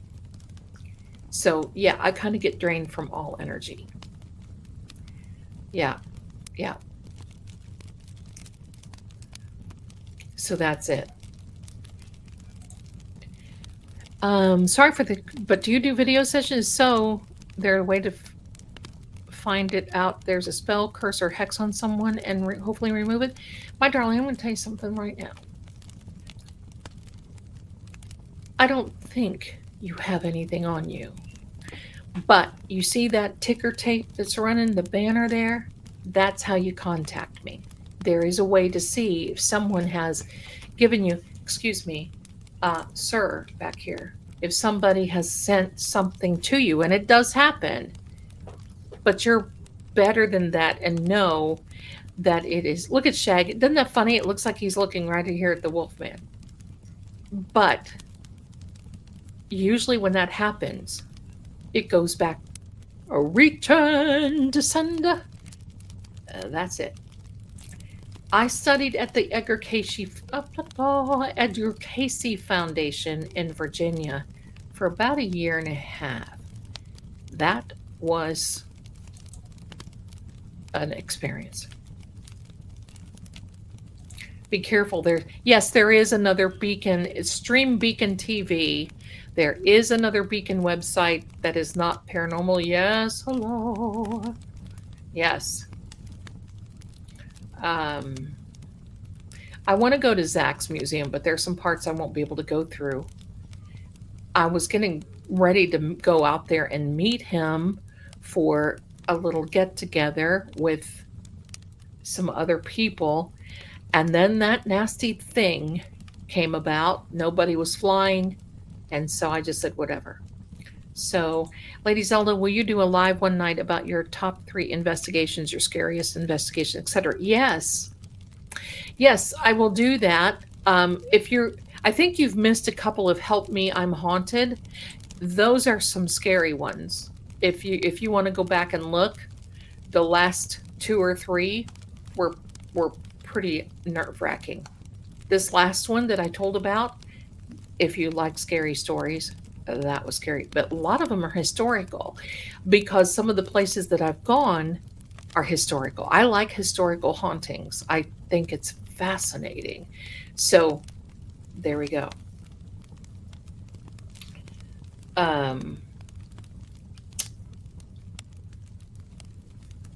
Michelle, thank you. I hope you're here to stay because you got a home here.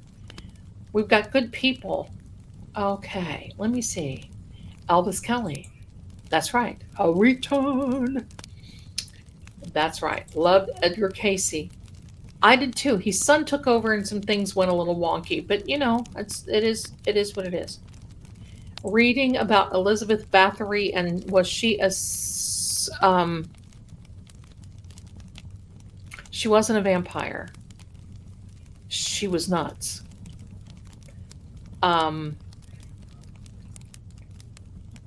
Okay, my darling green-eyed.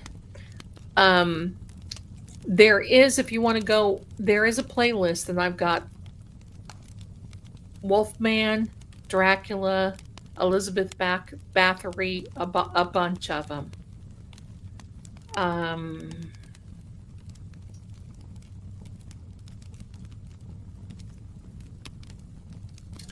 Zelda, I had a funeral today. I'm very sorry for your loss. For a friend who didn't abide by the woo-woo.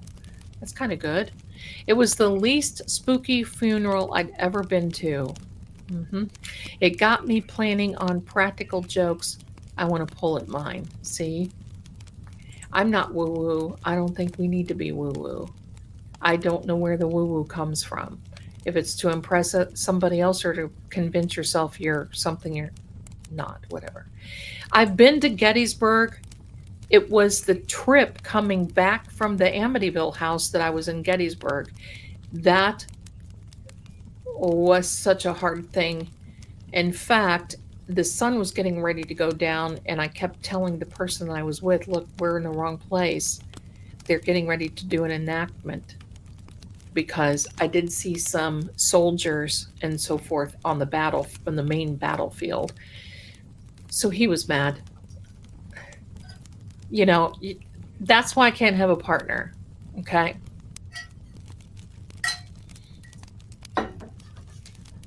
These guys.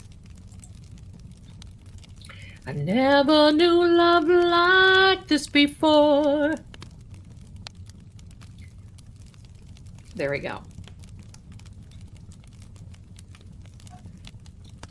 Once I nevermore. I'm going to be singing that now. Since you came into my life. Ooh. I love that song. 'Cause I've never been loved like this before. Why not have the listen, Darcy, Mr. Darcy messed up my dating life. So I'm not interested. Arizona Life, thank you so much for your generous little super sticker. Thank you, my darling. I appreciate you. That's very kind. Thank you. Very, very kind. Gettysburg is dense. It is heavy. Gettysburg is heavy. It's different. It's a different energy field than Salem. I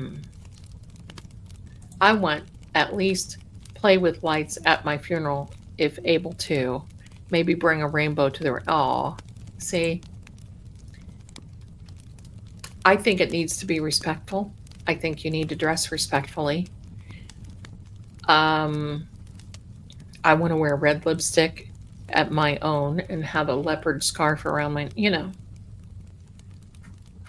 I don't plan that though. I'm not planning on going anywhere for a while.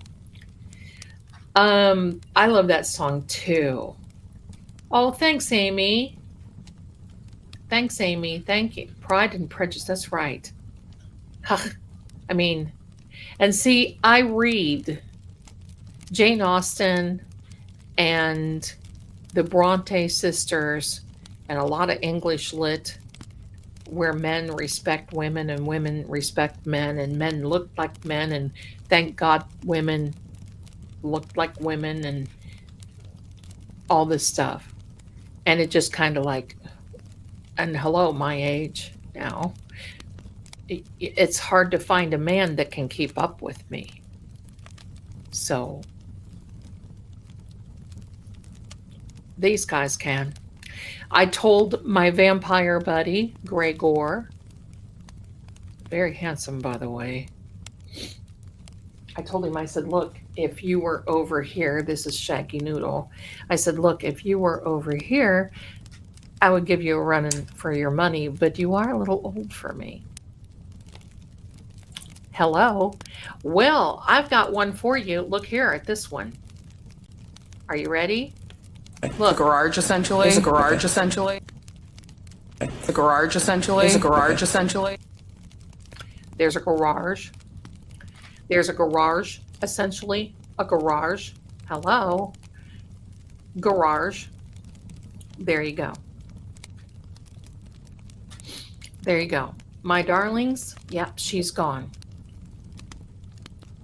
A garage. I think I finally, now that we're into the, I think have pronounced that correctly. A garage. Who says that? Garage. Shaggy Noodle. He's my man. He's purring. You should hear him. I wonder what Kelly Deaver is doing now. The Deaver details. That's right. Look at. So yeah, I never bought into the age gap issues. What's a century here or there? Listen. I'm going to tell you what. Probably, and you will hear it from him because I've had some deep conversations with Gregor. Wait till you hear his Northern European accent. I'm telling you. I told him we would never make a good match. And we're laughing because he banters with me on that now. He's handsome. He's got red hair. And that's what he was ostracized. Oh my gosh. What is wrong with me? I can't even say it. That's why he was kicked out of the family. Shunned by the family. Gregor with 2 G's. A deep red hair.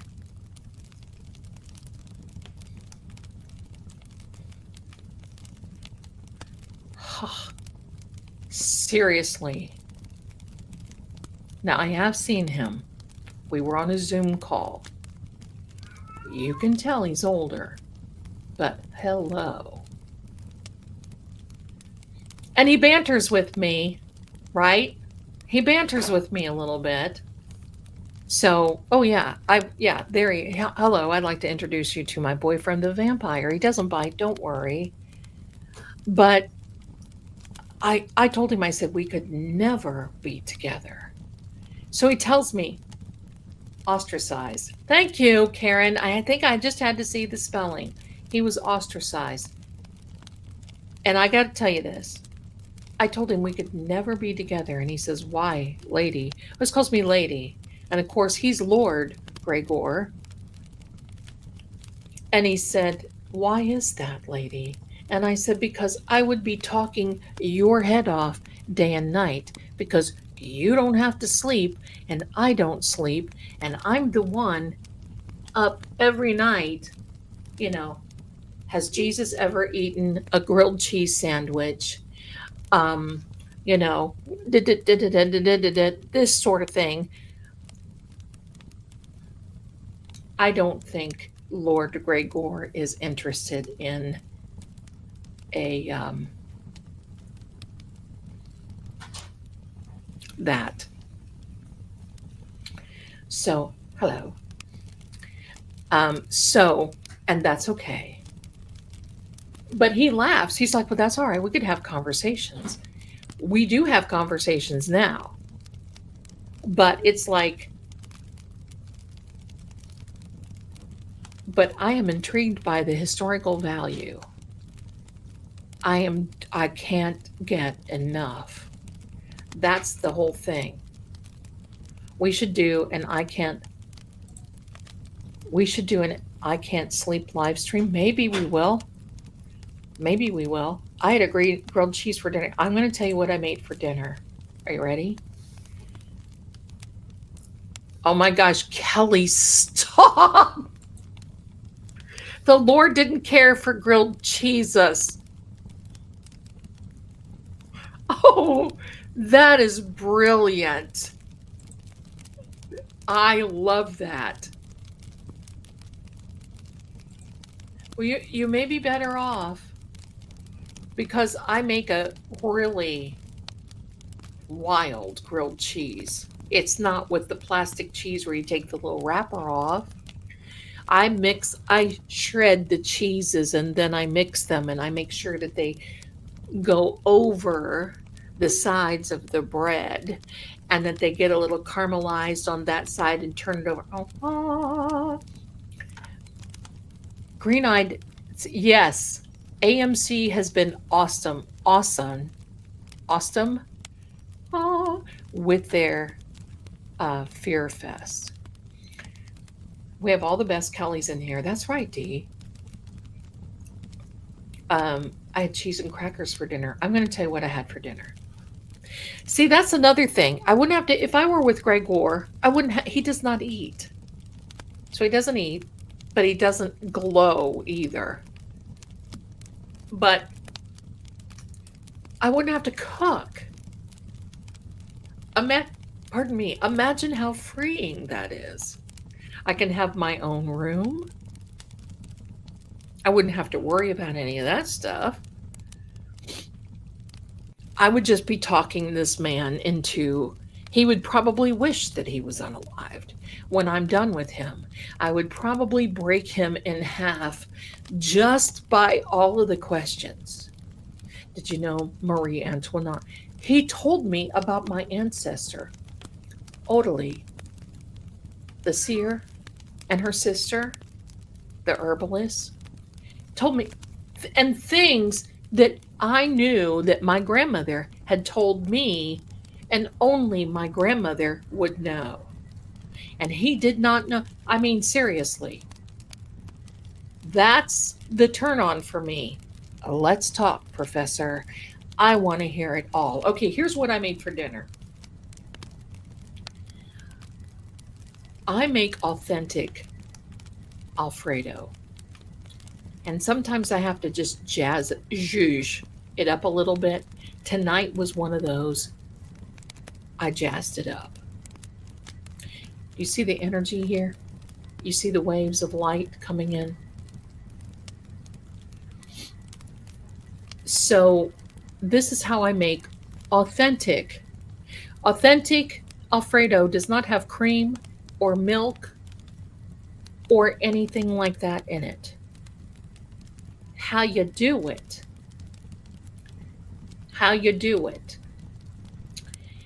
is I use DiCecco, those big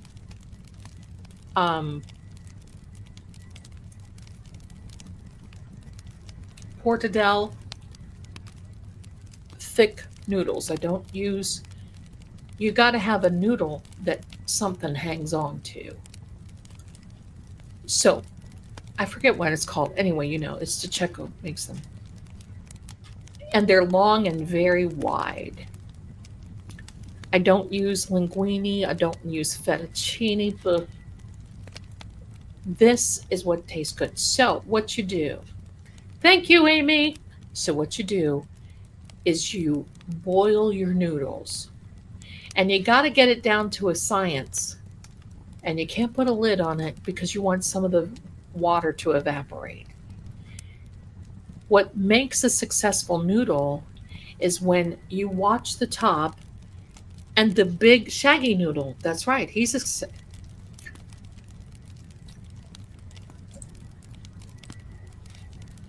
That's the noodle.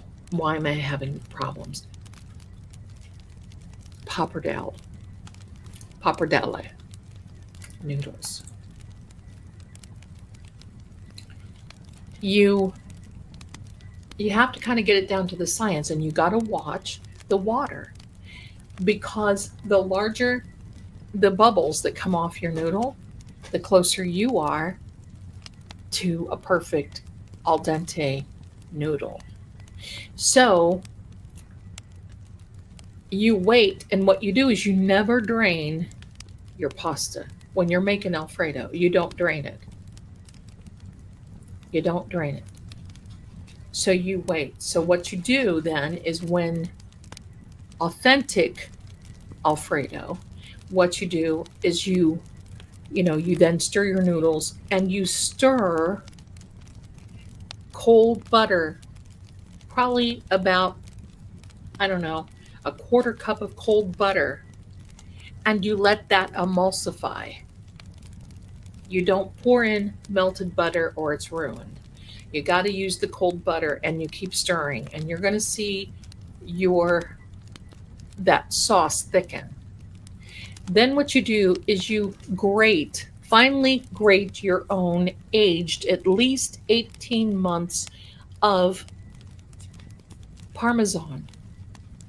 It cannot be any younger than that, because it doesn't have that nutty rich, and it won't melt correctly.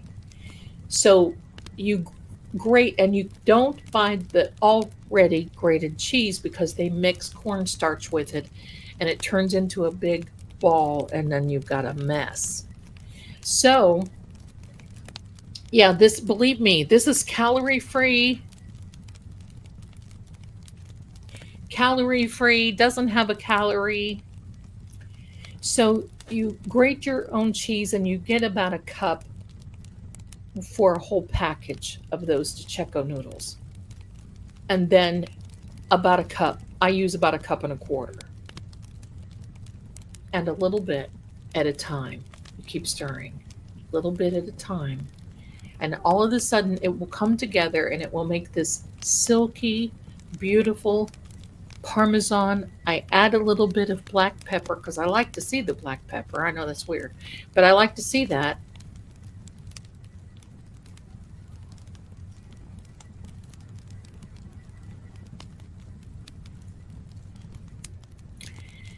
And then tonight I zhuzhed it up a little bit, because my son likes a little zhuzhy. I added about 2 tablespoons of fresh tomato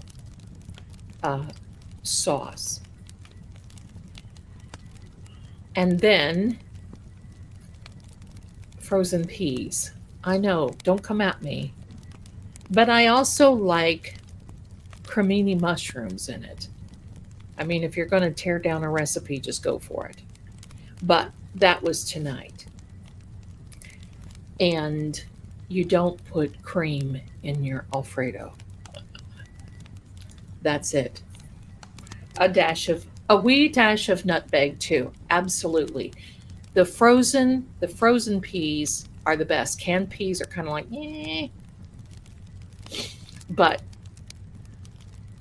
it's one of those things that I can't eat. Like if I make spaghetti with my bolognese sauce, look out. Set the big crock pot in front of me because I'm going for it.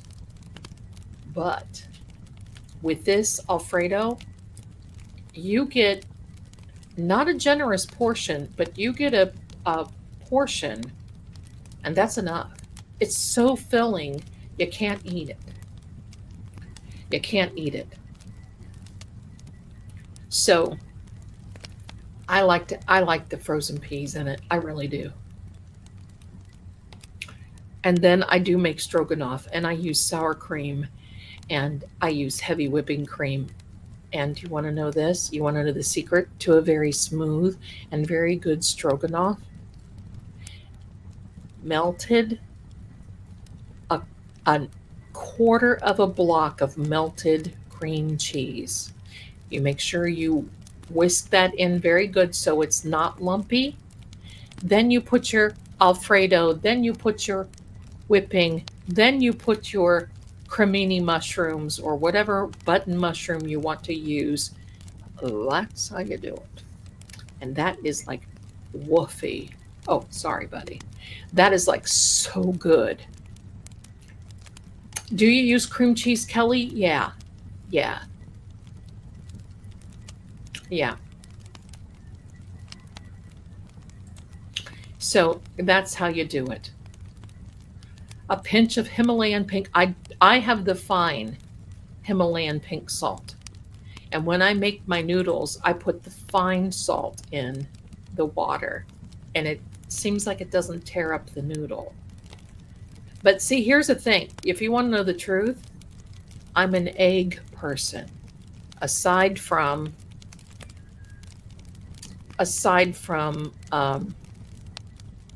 peach pie, I'll have some eggs, please.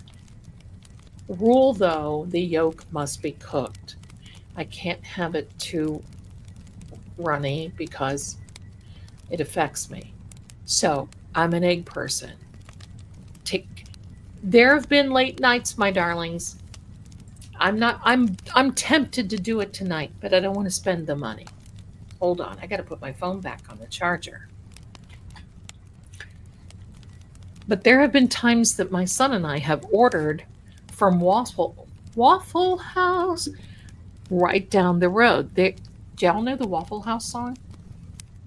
Waffle House, meet me at the Waffle House. Breakfast, lunches, dinners too. There's one for you. How do I know that? My son, when he was little, recorded that song for Waffle House locally, and they played it. And he got to eat at Waffle House for a specific period of time. But anyway, the Waffles House, there have been late nights that I'm up doing my cheeses and cheese searches. And I'll text my son because he's working and I'll say, listen, do you feel like a waffle? Do you feel like some scrambled eggs and cheese and raisin toast? And it's cheap to have it delivered. And it's here like zippity doo dah. Why not? Zelda, what happened to the lunch stream? I'll tell you what, honey. Nothing really. Except that I have been so busy with content and ramping these and ramping this stuff.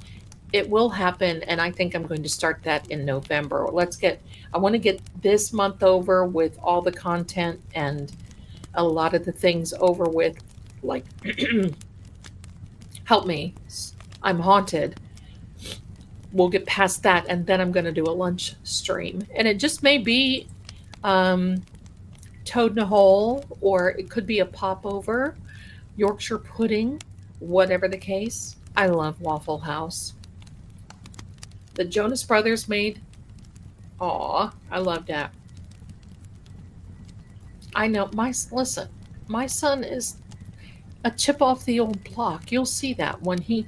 Now, I don't know if he's going to have his camera on because he's very camera shy. But if you want to know what my son looks like, he's the male version of me with shorter hair. He's very masculine. Now he's got a beard and whatever. I think he's very handsome. I told him the other day, if you weren't my son, I would consider dating you. That was the wrong thing to say. But, I'm just trying to cheer him up a little bit. And he felt embarrassed. And Mom's not going to say that again because it sounded weird. Like we need to be looked at. No, it's not. No. So anyway, so yes, my darling, let me see. Has there anything? I like November too. I like it now, but we have to do something. We've got so much going on. What is toad in a hole? Oh, Maeve. Very interesting.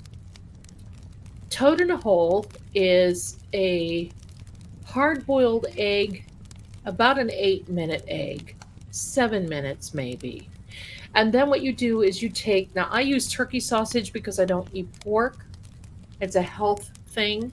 I don't eat any pork or shellfish. But I get turkey sausage that literally tastes like pork sausage. Only it's not as greasy, it's better for you. And you form this sausage around, back up, hard-boiled egg, peeled, obviously, in an egg wash. You put it in a little bit of flour, and then you pat the sausage around it so it looks like this little ball. And then you roll it in breadcrumbs and you deep fry it. And sometimes I'll deep fry it only for a couple of minutes to get the breading golden, and then I'll finish them in the egg fryer, or egg fryer, and the air fryer. And when they're done, oh, it's a Scotch egg. That's right. Thank you, Mrs. Boucher. Thank you. It is a Scotch egg. That's right. They call them toad in a hole here. I don't know. I don't really like that toad name. I'll keep calling them Scotch. Thank you very much for telling me that. And when you cut them open, they're brilliant. They just are fantastic.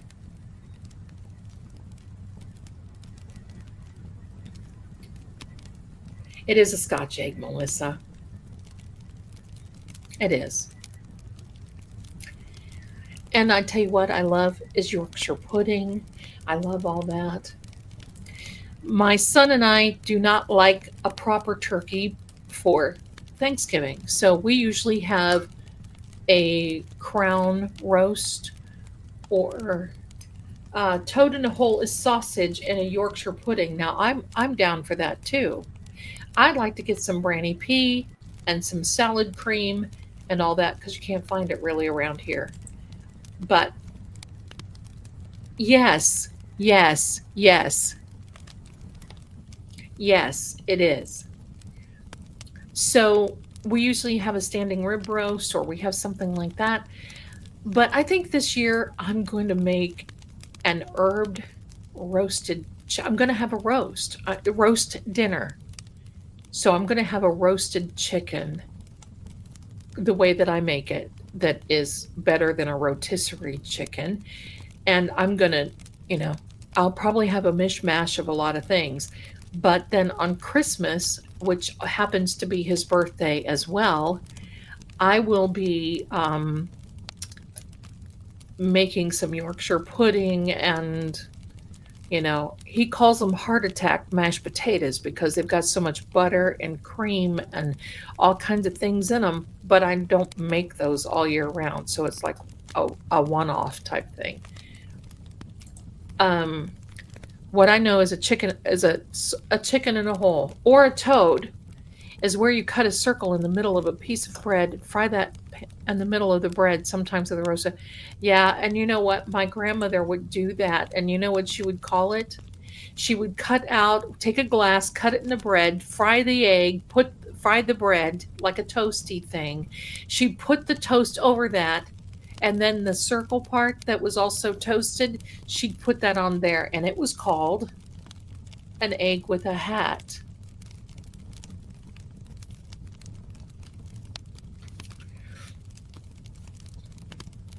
Denise, my birthday is December 26th. I'm in good company. Oh, this is Scooby Doo. She's blind in one eye, so it kind of takes her a minute to get acclimated. Oh, yay! Yes! Yes! On a hot pan. That's right. That's right. So, an egg with a hat. Hello. My grandmother used to make eggs in a hat all the time. This is Shooby Doo. I don't know if you can hear her purring. Probably not. Oh, look at her eye reflecting. That's wild. Shooby Shooby Doo. Where are her? That's how I sing. My birthday is Christmas week 2. Oh, Mrs. Boucher. Good.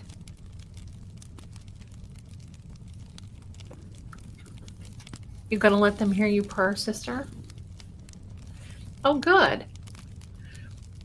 We have a lot of, I'm gonna give you, okay, here's a little poll. I get orders for a lot of readings and I am behind on them, so forgive me for that.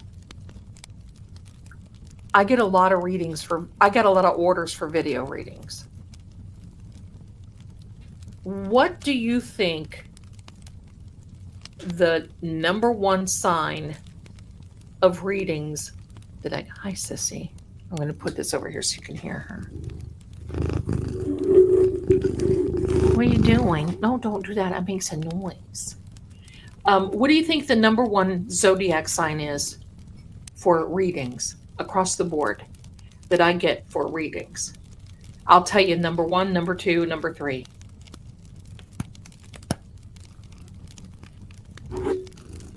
Don't rub on the mic, honey.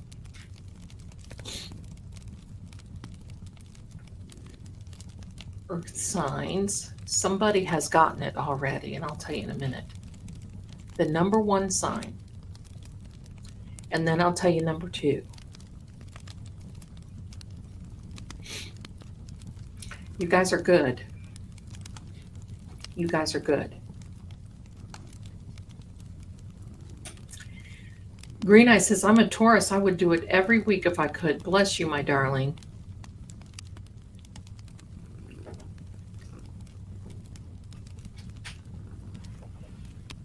What are you doing over there? Riley. We Scorpios want to know, right, Kat? Okay, I'm going to tell you. It's a Leo. Leos are number 1s. What's the number 2? Leo is a number 1. What's the number 2? Okay, sister. She's such a good girl. I'm loving her so bad.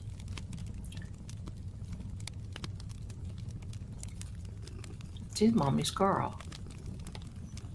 She bites the tar out of me. She's one of those love me so I can bite you kitties, so I have to be careful.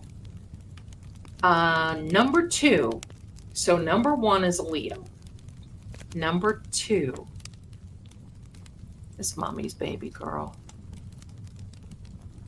Somebody has guessed it. Somebody has guessed it. Let me check something.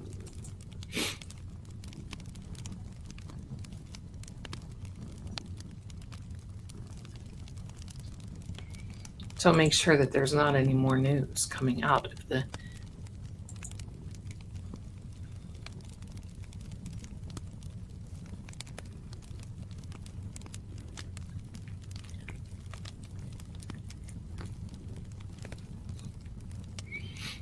Okay, number 2, my darlings.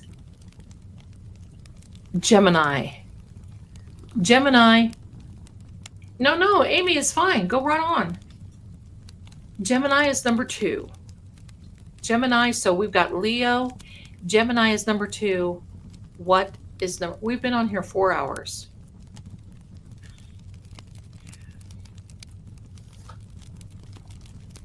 I want to know, I had one reading Zelda did, and all of these cards flew out. It was wild. Oh, yeah.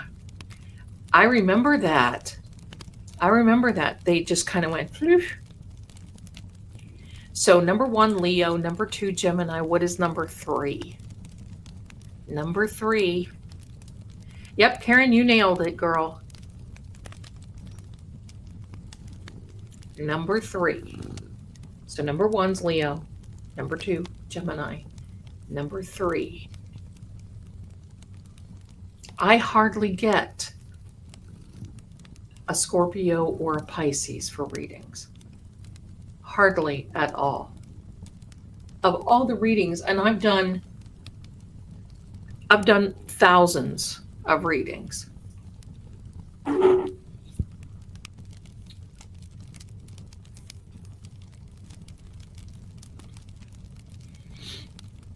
Somebody guessed it.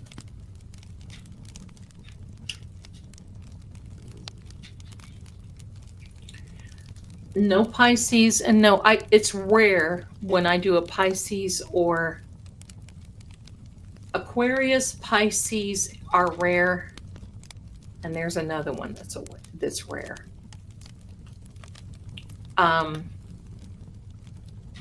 Somebody has guessed it. Sis, this hair thing is kind of getting out of hand. Karen is batting 1,000. It is Libra. Libra. Taurus are rare. It is usually, I do get some Scorpios. What are you doing? Are you okay? Are you okay? Yeah, Leos are just dramatic. That's so funny. You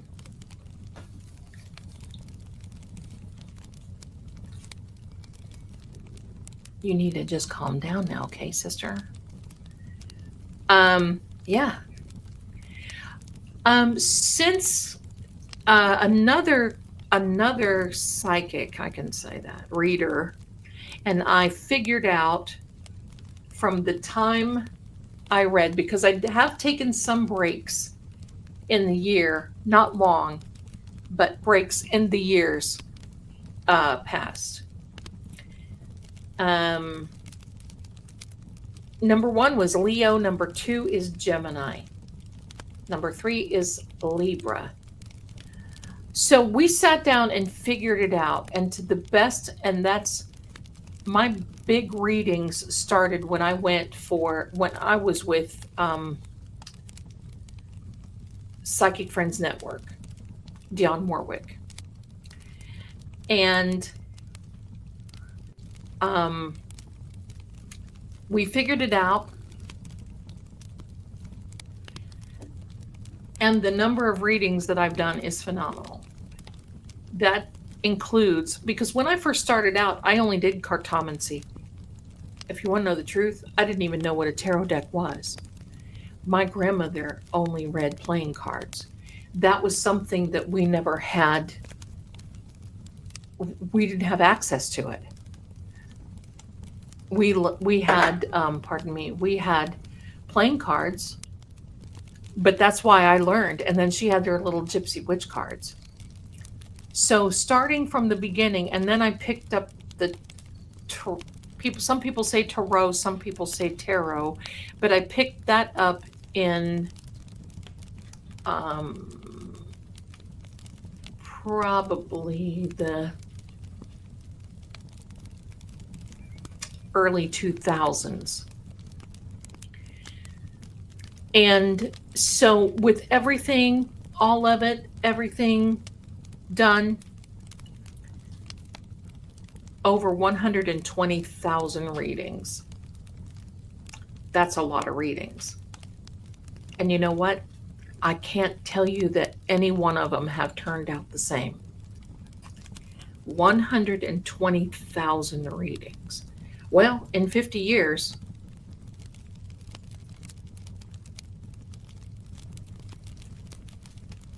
oh, I didn't know that. I did not know that. Thank you so much. I did not know that. I appreciate that.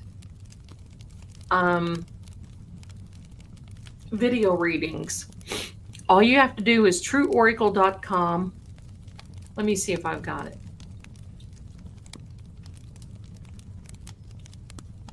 I did have some cards. The problem is, Renee, you can probably get, we've sold the last Kipper deck that I have. Get down. And the reason being is this. It costs me almost $10 US to send those out as a package. Anywhere between $8 and $9. And it's just you can get them on Amazon. You can get them on Amazon. I don't want to do that to you. Martha Ivy got the last Oracle deck. And then we just sold the last Kipper deck. So what kind of deck are you looking for? Now the Piotnik decks, they are rare. They're very hard to find, and they can get expensive when you find them. So I don't, Green Eyed, I don't know. I don't know why. I think the Leos always want to know that the pieces of the puzzle come together. They're very meticulous like that. A lot of Gemini, they have that one twin versus another twin thing. They're not dual personalities by any stretch. But they are this personality that they want to make sure they've got a backup. So they want to know. Libra is all about balance. Balance in communication, balance in work-life situations, balance. Yeah. Oh, that's nice, Kelly. That's nice.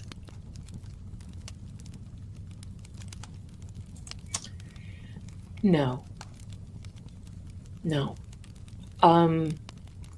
It was a tradition for centuries to gift a family member a deck of cards.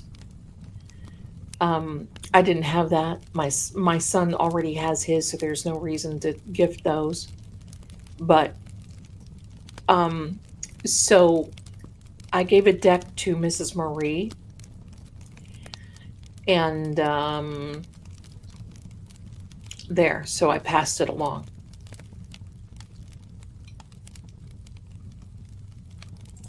The November Sagittarians. You guys are so loyal and sometimes very into law enforcement. So you kind of have this problem-solving thing down to a science. And I think that's it. So I'm going to tell you this. If you want to learn how to read cards tonight, you can go over to the psychic shop. Captain Jerry just put the link in the chat. Go to the shop. I have written 3 digital ebooks. You can download them tonight. Who is this? Scooby again. You can download them tonight. I've written how to read the tarot cards like me, how to read the Cartomancy deck, and then how to read the hidden deck. So there you go. December my mother was a Sagittarius. I had a vision of a dice. Nice, cat. Nice, cat. I don't use my dice very often, but I like to when I do cartomancy. Is the video reading something you do on your own and send, or does the requester have a Zoom with you on the website last night? But I couldn't tell. Seemed like you complete info and get a recording. What I do, Miss Smith, is you've probably seen my readings in my content. What you would do is order that through True Oracle. You decide what kind of reading you want, either 1, 2, 3 questions, or sometimes 5 questions, or something like that. And then when you order it, then True Oracle sends it to me, and then I do the reading. And then what I'll do is I'll upload it, send you the link, and you have that link forever. So that's where it comes from. So you have that link, and then you can go back and look at it 2 or 3 times and make sure you take notes and do all that, so that it's not a video with me talking, because I would prefer you see the cards when I put them out. So there you go. Okay, why would Scorpio be rare for readings? Scorpio, in my experience, not all, but for the most part, are they're people who can adjust to abrupt endings and abrupt beginning. Yes, Scorpios get hurt just like everybody else when something ends, but at the same time, it's kind of like, okay, fine, I'm hurt. Okay, next. It's not that they're cold-hearted, because they're not. They just have a much better, their staying is very big, but they have a much better grip on how to handle that sort of thing. That's what it is. Yeah, 120,000 readings. That's a lot. That's a lot. Yay! Somebody asked me about a starter deck. The best starter deck for tarot reading is a Universal Rider-Waite, or the Rider-Waite deck, because it gives you the fundamentals of the card. And I like the visuals of it, and that's why I like to explain to you all how to do visuals, how to see what's this card all about, what's it all about. Because why read cards if you just say, okay, well, there's the Queen of Wands, thanks. You want to know what that's all about. Zelda, I wish I could figure out why my son, who's an Aquarius, and I, Capricorn, can't get on the same page with our relationship. You will. You will, because both of you have an ideal about what the other one should be doing. You'll get there. You'll get there. And it's because you're a mom and he's a son. And if you can, because believe me, there's been times that my son and I would be in tears, because he is very strong and I am very strong. And boy, we would just, and then finally one day we kind of realized that, you know what, is that really something that we want to do? Take the time and listen, take the time. And I'm very cautious about saying, well, I think you need to do this, or I think you need, without him asking me. And so I'm respectful in that. And I'm not saying that's what you do, but I'm saying for my own self, I understand that, because he's a Capricorn, I'm a Pisces. His dad was an Aries. So Capricorn has the best of both worlds. Capricorn is that fish and Aries together, and that makes it very tough. So, yeah. It was bone dice. Uh-oh, what kind of bone? Careful. That's funny, though. Let me see.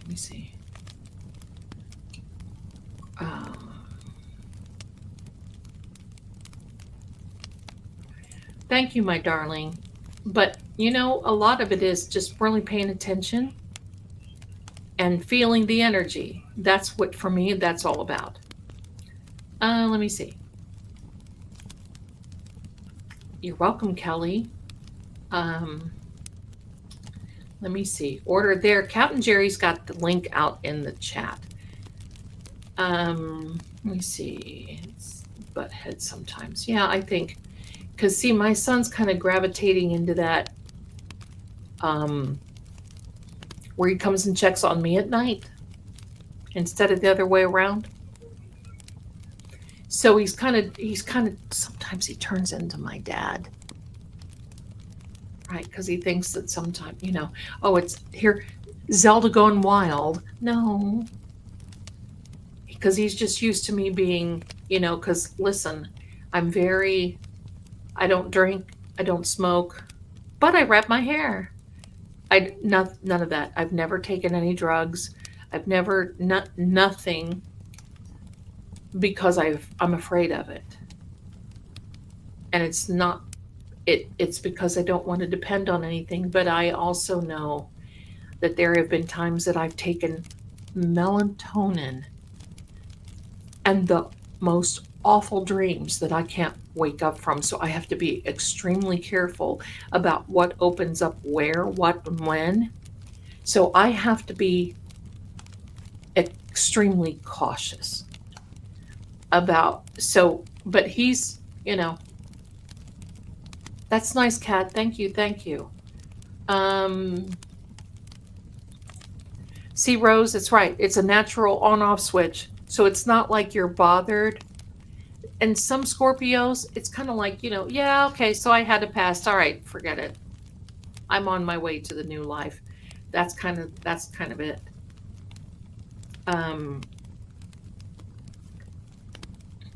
Yeah. The one sign that I've not been able to get in, and who gravitate toward me that have been a challenge personally, not reading, not people, but personally, are May Geminis. May Gemini. Geminis in general, but the May Gemini, and I have family that are May Gemini, and they look at me like I've got two heads. And I look at them like they have good twin and bad twin. So it just becomes one of those things. So, yeah, I can't take it. See, I'm not on any medication. I probably need to shed a few little bits because I sit too much. But Mitchell, Zelda, you are lucky Ian is there to keep you from sleep cooking, right? Mm-hmm. I don't have a lot of room in my kitchen, or I would be cooking more than what I do. My darlings, almost 4.5 hours. I do need to get some rest because tomorrow, as Scarlett says, tomorrow is another day. Let me check on these. What do we have here? Danny's mom is a new member. Bless you, Danny's mom. Bless you. Thank you so much. Aunt BB, another 10? Did I see that right? Is that another 10? You are so generous. Thank you. AZ Life, thank you. I think I said thank you there before, but I want to make sure. And Rosebud, another $10. Thank you. And Kat, you had the vision, and that is a vision. I'll tell you what. Thank you. My darlings, welcome to each and every one of you. Our March Pisces males, all non-committal, or is just me? Pretty much. I never met a Pisces male that I didn't like. But sometimes they can get very competitive. Sometimes they can get onto this woo-woo type of life. And I personally, being a Pisces, would never, I wouldn't care if it was Gregor. I would never